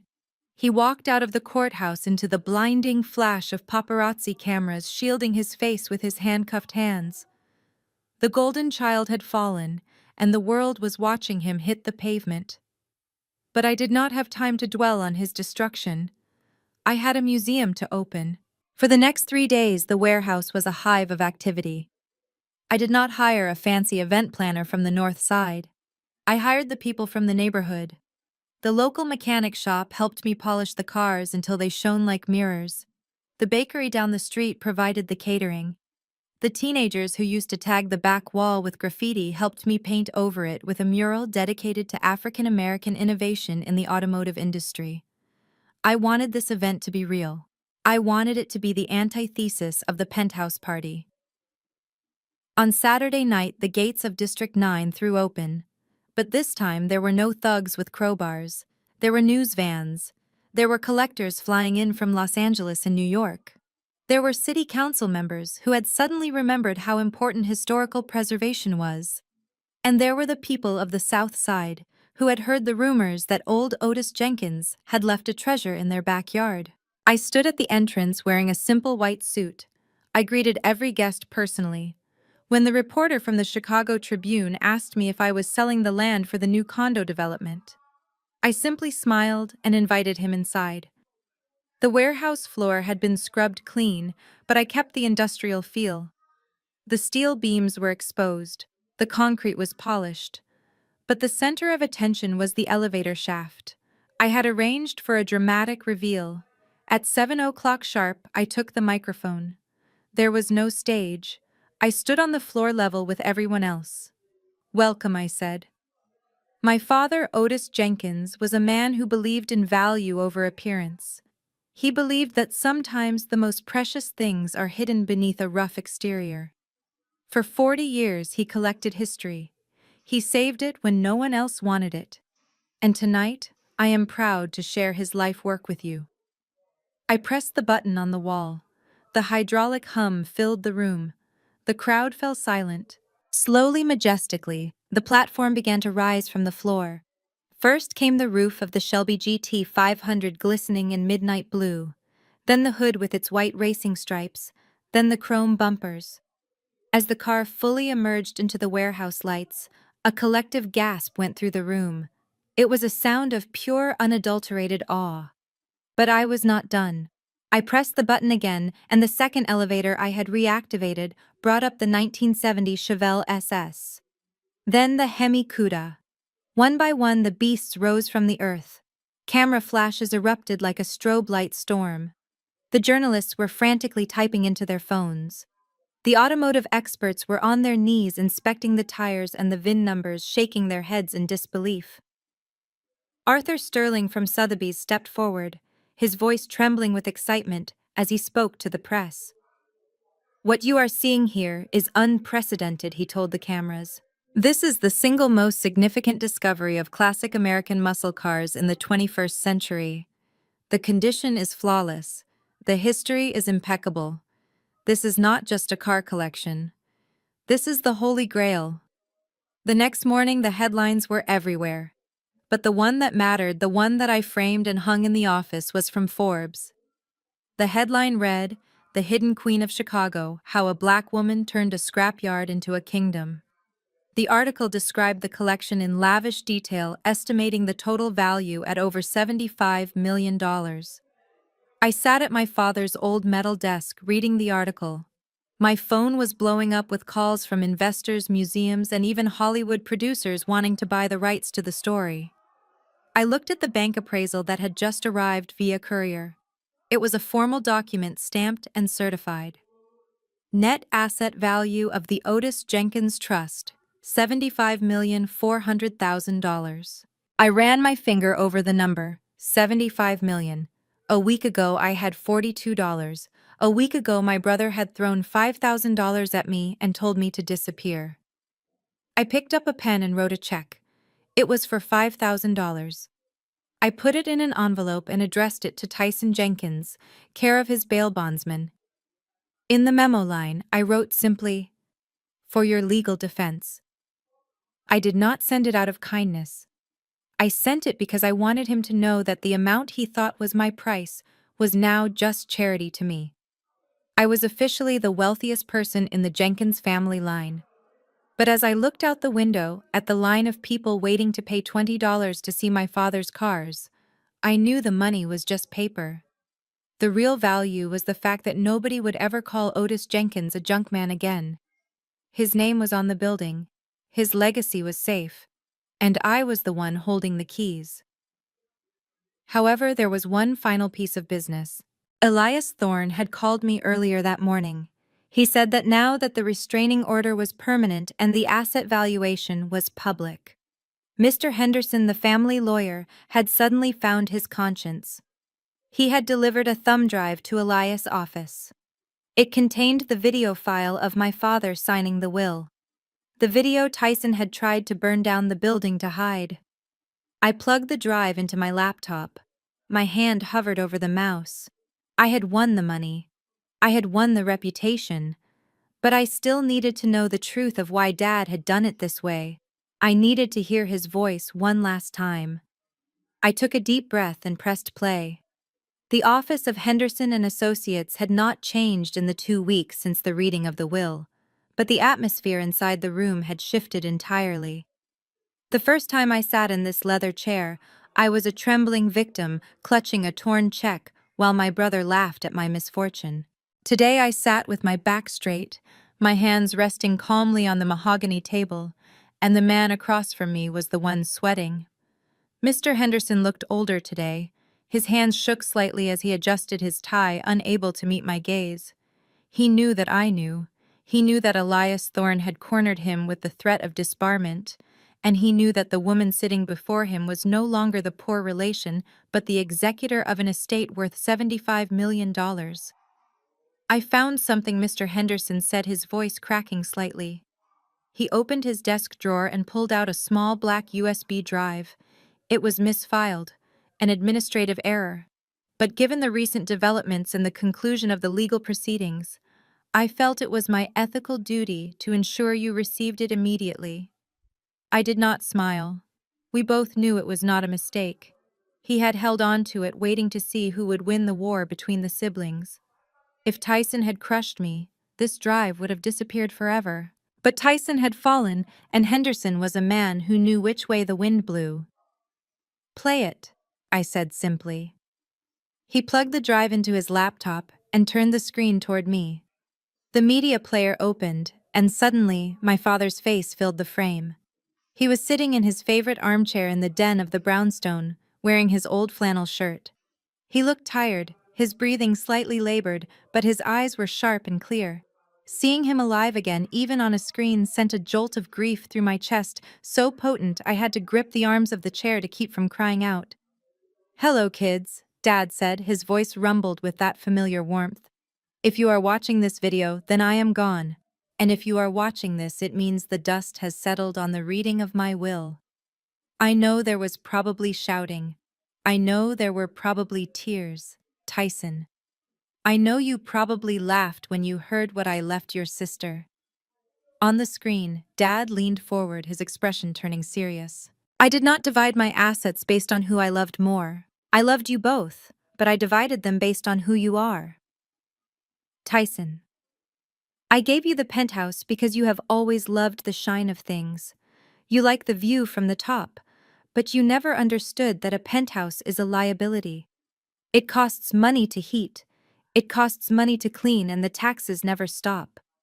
It is a hungry beast, Tyson. I gave it to you to see if you could discipline yourself enough to feed it, or if you would let it eat you alive." I watched, captivated. Dad had known. He had known about Tyson spending his gambling, his need for validation. And Jasmine. Dad continued, his eyes softening as he looked into the camera lens. "I gave you the warehouse because you are the only one who knows how to look past the rust. You know that a building is not defined by its paint job, but by its foundation. The warehouse is an asset. It is ugly, but it protects value. It generates possibilities." He paused, taking a long breath. "This was the final test. The final lesson I could teach you. I knew the land under that warehouse was valuable. I knew what I buried in the vault. If Tyson had been a good brother, if he had helped you, if he had said, 'Jasmine, let us work together,' then you would have shared the wealth. The trust was designed to unlock only if the siblings remained united. But I also knew there was a chance greed would blind him." Dad sighed, a heavy sound of resignation. "So I added the contingency clause. If Tyson tried to take the warehouse from you, if he tried to force you out or sell the land for quick cash, he would fail the test. The penthouse would expose his debts, and the warehouse would become yours entirely. I hoped I was wrong about him. I hoped he would prove me wrong. But if you are watching this video alone, Jasmine, it means he failed. And it means you are the keeper of the flame now. Do not let the money change you, baby girl. Keep your hands greasy. Keep your head low. And never forget that structure is what survives the storm. The screen went black. I sat in the silence, the tears finally spilling over my cheeks. It was not just a will. It was a masterclass in parenting from beyond the grave. Dad had not abandoned me. He had armed me. He had set a trap for Tyson's vanity and built a fortress for my integrity. I stood up and took the drive from the laptop. "Thank you, Mr. Henderson," I said, my voice steady. "I trust you will send my brother a copy. He needs to see this." Across town in the gray concrete visiting room of the Cook County Jail, Tyson Jenkins sat in an orange jumpsuit that was 2 sizes too big. He looked 10 years older than he had a week ago. The arrogance was gone, scraped away by the reality of a $500,000 bail bond and the impending fraud charges. His lawyer sat across from him, looking bored, holding a tablet. "Your sister sent this," the lawyer said, sliding the tablet across the metal table. "She said you needed to watch it before the plea negotiations begin." Tyson looked at the screen. He saw his father's face. He heard the words, liability and asset. He heard the man he had spent his whole life trying to impress tell him that his inheritance had been a test he had failed spectacularly. Tyson watched the video 3 times.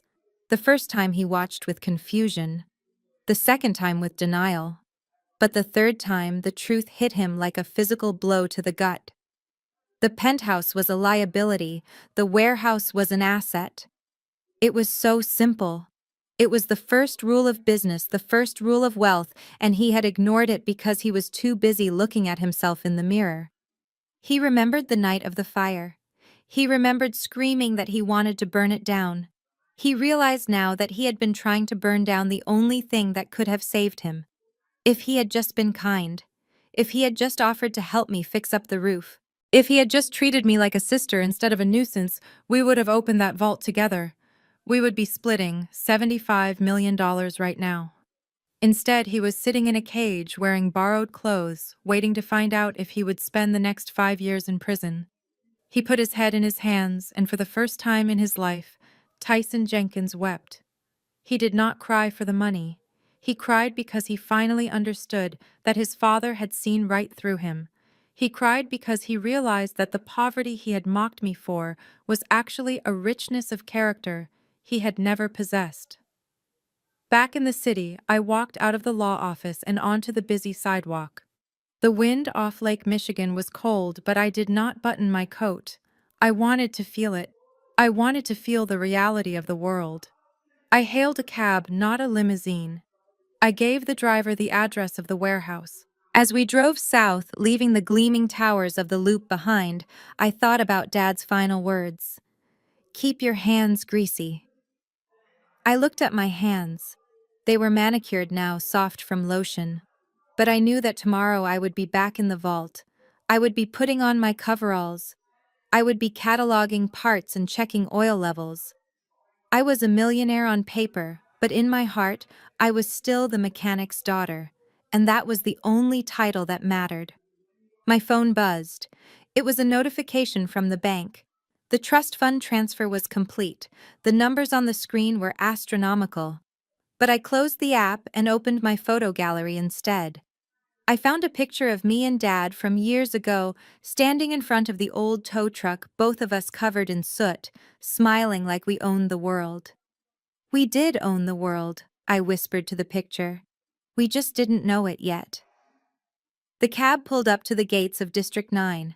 The sign above the door still had missing letters. The brick was still weathered. To anyone driving by, it looked like an eyesore. But as I unlocked the gate and walked onto the property, I saw it for what it truly was. It was a monument to the truth. It was a lesson in concrete and steel. And it was home. I walked into the center of the warehouse and looked down at the floor where the vault lay hidden. I knew Tyson was sitting in a cell thinking about what he had lost. I felt a pang of pity for him, but it was fleeting. He had made his choices. He had chosen the shine over the substance. I went to the wall and flipped the breaker switch. The lights hummed to life. I was ready to get back to work. There were 40 cars down there that needed to be preserved. There was a legacy to protect. And somewhere out there in the city, there were other kids like me, other black sheep who were being told they were worthless. I had a lot of work to do. And I had 75 million reasons to believe that I could change everything. The lesson was over. The work was just beginning. The downfall of Tyson Jenkins was not a loud explosion, but a slow and humiliating suffocation. It began on a Tuesday morning, exactly 1 week after the video of our father destroyed his world. I was not there to see it, but the doorman at the Millennium Tower, who had always liked me more than he liked my brother, filled me in on the details later. He told me that 2 sheriff deputies arrived at the lobby at 9 o'clock sharp, accompanied by a representative from the bank. They did not take the service elevator. They took the main lift straight to the penthouse.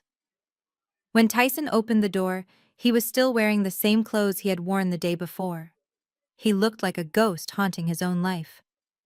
The bank representative handed him a foreclosure notice and gave him exactly 1 hour to vacate the premises. Tyson tried to argue. He tried to scream about his rights and his lawyers, but the deputies just stood there with their hands on their belts, unmoved by the tantrums of a bankrupt man. They watched as he threw a few suits and a pair of shoes into a garbage bag. He was not allowed to take the furniture. He was not allowed to take the artwork. Those things belonged to the creditors now. As he was escorted out of the building, the neighbors he had spent years trying to impress watched from their doorways. They did not offer to help. They whispered and stared, treating him like a disease they were afraid to catch. But the worst blow did not come from the bank. It came from Brittany. Tyson had spent the last of his energy trying to call her, hoping that his wife would offer him a place to stay, or at least a shoulder to cry on. But Brittany was already gone. When Tyson tried to access the wall safe in the master bedroom before he was evicted, he found it wide open and empty. The diamond earrings he had bought her for their anniversary were gone. The vintage Cartier watch was gone. Even the cash reserve he kept for emergencies had been swept clean. On the kitchen counter sitting next to the eviction notice was a process server envelope containing divorce papers. She cited irreconcilable differences and spousal fraud. She did not even have the decency to leave a note. She had simply packed her bags, taken the last items of value he possessed, and vanished to her mother's house in Florida, leaving him to face the ruin alone. Tyson walked out of the Millennium Tower with a black plastic trash bag over his shoulder. It was raining a cold, relentless Chicago drizzle that soaked through his shirt. He checked his phone. He had 17 missed calls, but none of them were from friends. They were all from creditors. He tried to call his former business partners, the men he had drank scotch with and laughed with at the club. One by one, they sent him to voicemail. The word was out. Tyson Jenkins was toxic. He was not just broke, he was blacklisted. In the tight-knit world of Chicago, finance reputation is currency, and Tyson had spent his counterfeit. No firm would hire him. No bank would loan him money. He was radioactive. For 3 days he slept in his car until the repo man took that too. He spent the next 2 nights on a couch in the basement of a distant cousin who only let him stay because he remembered Dad. But even that charity ran out when Tyson started complaining about the quality of the food. He was a man who had fallen from the stratosphere and hit the pavement, but his ego was still bruising every time he touched the ground. On the 6th day, the rain turned into a storm. I was at the museum finishing up a meeting with the board of directors for the new scholarship fund. The warehouse was glowing warm and inviting against the gray sky. The neon sign that read Otis Auto Museum buzzed with a steady, reassuring hum. I was locking the front entrance, ready to go home to my new apartment, when I saw a figure standing by the gate. He was soaking wet. His hair was plastered to his forehead, and his expensive coat was stained with mud. He was shivering violently, not just from the cold, but from a deep internal shaking. that looked like withdrawal from a life of privilege. It took me a moment to recognize him. The golden child, the prince of the family. I opened the gate and walked out under my umbrella. I did not invite him in. I stood 5 feet away, maintaining the boundary the judge had set, but also the boundary my heart required. "What do you want, Tyson?" I asked. My voice was not angry. It was just tired. Tyson looked up at me. His eyes were red-rimmed and hollow. He looked past me at the warm light spilling from the warehouse windows. He could see the Shelby sitting on its pedestal inside, gleaming like a jewel. He could see the life he had thrown away. "Jasmine," he croaked, his voice rough from disuse, "I have nowhere to go. Brittany took everything. The bank took the condo. I am sleeping at the bus station." I said nothing. I just waited. "I need a job," he said. He tried to stand up straighter, to summon some shred of his old authority, but it crumbled instantly. "I know the building, Jasmine. I know the security codes. I can work the night shift. I can be a security guard. I will watch the cars. I will make sure nobody breaks in. Just pay me minimum wage. I just need a place to be. Please, I am your brother." He took a step toward me, reaching out a hand. It was the same hand that had ripped up the check, the same hand that had pointed to the door and told me to get out. I looked at him, and I felt a wave of sadness wash over me. It was grieving not for the man standing in front of me, but for the brother I wished I had. The brother Dad had wanted him to be. But then I remembered the fire. I remembered the gas can. I remembered the look in his eyes when he screamed that he wanted to burn it all down. "Dad left us a test, Tyson," I said softly, "and you failed it. I can change," he pleaded, tears mixing with the rain on his face. "I learned my lesson. I swear, let me protect the legacy. Let me guard the cars." I shook my head slowly. "You cannot protect what you do not value, Tyson. You do not want to guard these cars because you love them. You want to be close to them because they are worth money. You are still looking at the price tag, not the structure." I closed my umbrella and stepped back toward the door. "You are not fit to be the security guard here," I said, my voice cold and final. "You are the very danger this building was built to keep out. You tried to sell it. You tried to burn it. You are not the guardian. You are the threat." Tyson fell to his knees in the mud. "Jasmine, please do not leave me here. It is cold." I paused, my hand on the heavy steel door. "I know it is cold, Tyson," I said without looking back. "It was cold the night you threw my suitcase into the snow too, but I survived because I had something inside me that kept me warm. You have nothing." I walked inside and closed the door. The sound of the lock sliding home was heavy and absolute. Through the security monitor, I watched him for a moment. He stayed on his knees for a long time, staring at the closed door of the kingdom he had forfeited. Eventually, he stood up. He pulled his ruined coat tighter around his shoulders and turned away. He walked down the dark street, his figure getting smaller and smaller in the rain. He looked exactly like I had looked that night weeks ago, dragging my suitcase into the unknown. But there was a difference. I had walked toward a future I was willing to build. Tyson was walking into a void he had created. I turned away from the screen and looked out at the museum floor. The cars were safe. The legacy was safe. The storm was raging outside, but inside the structure held strong. I turned off the lights in the office, leaving only the soft glow of the security system.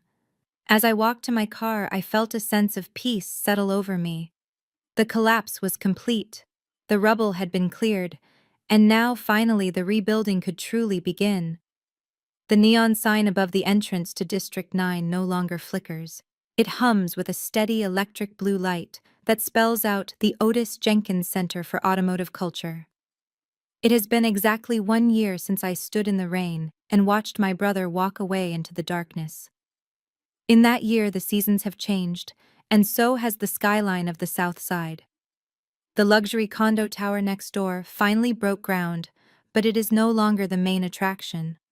The real draw is the old brick warehouse that everyone wanted to tear down. I stood on the mezzanine level, looking down at the museum floor. It was a Tuesday morning, but the place was packed. A group of high school students from the local technical college was gathered around the 1970 Chevelle, listening to a docent explain the intricacies of the cowl induction system. These were not just tourists, they were the future. I did not sell the collection. I could have liquidated everything and bought an island in the Caribbean, but that would have been the Tyson move. Instead, I sold 3 duplicate models to private collectors for $12 million. I used that money to renovate the building, install climate control, and set up an endowment fund. The rest of the cars stayed right here. They are not just pretty objects, they are teachers. I walked down the stairs, the heels of my boots clicking on the polished concrete. A young man named Marcus was waiting for me by the reception desk. He was 18 years old, wearing a backpack that looked like it had been through a war, and holding an acceptance letter to MIT. He was the first recipient of the Otis Jenkins Engineering Scholarship. I handed him the check. It covered his tuition, his room, and his board for 4 years. His hands were shaking just like mine had shook the day I found the vault. "You do not have to pay this back, Marcus," I told him. "You just have to pay it forward, build something that lasts." He hugged me tight, and for a moment I felt my father's presence in the room. This was what the legacy was for. It was not about hoarding chrome and steel, it was about using the past to fuel the future. As Marcus walked away, wiping his eyes, I felt a hand on my shoulder. I turned to see Julian. He was not a financier, he was not a lawyer, he was an architect who specialized in historic preservation. We had met 6 months ago when I was looking for someone to restore the original brick facade of the warehouse without destroying its character. Julian did not look at the warehouse and see a tear down. He saw the bones. He saw the beauty. "Ready for lunch?" he asked, his smile warm and genuine. I checked my watch. "Actually, I have one more thing to do. Take a walk with me." We walked through the gallery past the rows of gleaming muscle cars. Julian stopped in front of the Hemikuda, admiring the lines. He did not ask how much it was worth. He asked about the suspension geometry. That was why I liked him. He valued the way things worked, not just what they cost. He treated me with a quiet respect that I was not used to. He did not care about the millions in the trust fund. He cared about the woman who had spent nights sleeping in a cold car to protect her family history. We walked out the back exit to the private garage where I kept my daily driver. It was not a sensible sedan anymore. It was the 1967 Shelby GT 500 Super Snake. The blue paint looked like liquid water under the sun. The white racing stripes were sharp and aggressive. Julian whistled low. "You are taking the beast out today." I tossed my bag into the passenger seat. "I need to clear my head. Do you want to come?" He laughed. "I value my life too much to get in that car when you have that look in your eye. Go. I will see you at dinner." He kissed my cheek and I watched him walk back toward the museum. It felt good to be seen, not as a victim, not as a bank account, but as a woman who had built her own world. I slid into the driver's seat of the Shelby. The smell of vintage leather and high-octane fuel filled my senses. It was the smell of victory. I turned the key. The massive V8 engine roared to life, a deep guttural thunder that shook the pavement. I revved it once, letting the sound echo off the brick walls. I pulled out of the gate and turned onto the main avenue heading toward Lakeshore Drive. As I accelerated, the city blurred past me. I drove past the courthouse where I had won my freedom. I drove past the law office where I had learned the truth. I drove past the bus station where I had last seen Tyson. I heard he had moved to Indiana working at a car wash. I hoped he was finding some peace in the soap and water. I hoped he was learning that you cannot wash away who you are, but you can always scrub off the dirt and start over. I merged onto the highway, the lake stretching out to my right, endless and blue. I shifted gears, the car leaping forward with terrifying power. I was going fast, but I was in total control. I thought about the girl who had stood in the snow with a suitcase full of old clothes. I thought about the woman who had been laughed at in a boardroom. They felt like strangers to me now. I had shed those skins. My father was right. The penthouse was a cage, the warehouse was a fortress. But the car was freedom. I looked at my reflection in the rearview mirror. I did not see fear. I did not see anger. I saw calm. Value is a strange thing. People think it is a number on a spreadsheet. They think it is the label on your dress or the zip code of your house. They spend their whole lives chasing it, trying to buy it, trying to wear it. But they are wrong. Value is not what you own. It is what you protect. It is what you stand for when the rest of the world tells you to sit down. It is the grit under your fingernails and the steel in your spine. It is the ability to look at a pile of rust and see a kingdom. My name is Jasmine Jenkins. I am not a mechanic. I am not a curator. I am the keeper of the flame. And as long as I am driving, this fire will never go out. I pressed the accelerator to the floor. The engine screamed a symphony of American horsepower. The city skyline rose ahead of me, shining in the sun. I was not running away from anything anymore. I was driving toward everything. The screen fades to black as the sound of the engine fades into the distance, leaving only the sound of the wind. If you enjoyed this story of justice and redemption, please hit the like button and subscribe to the channel. Share this with someone who needs to be reminded that their worth is not defined by how others treat them.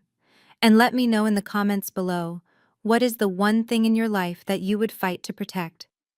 Thank you for watching, and remember to always look beneath the surface.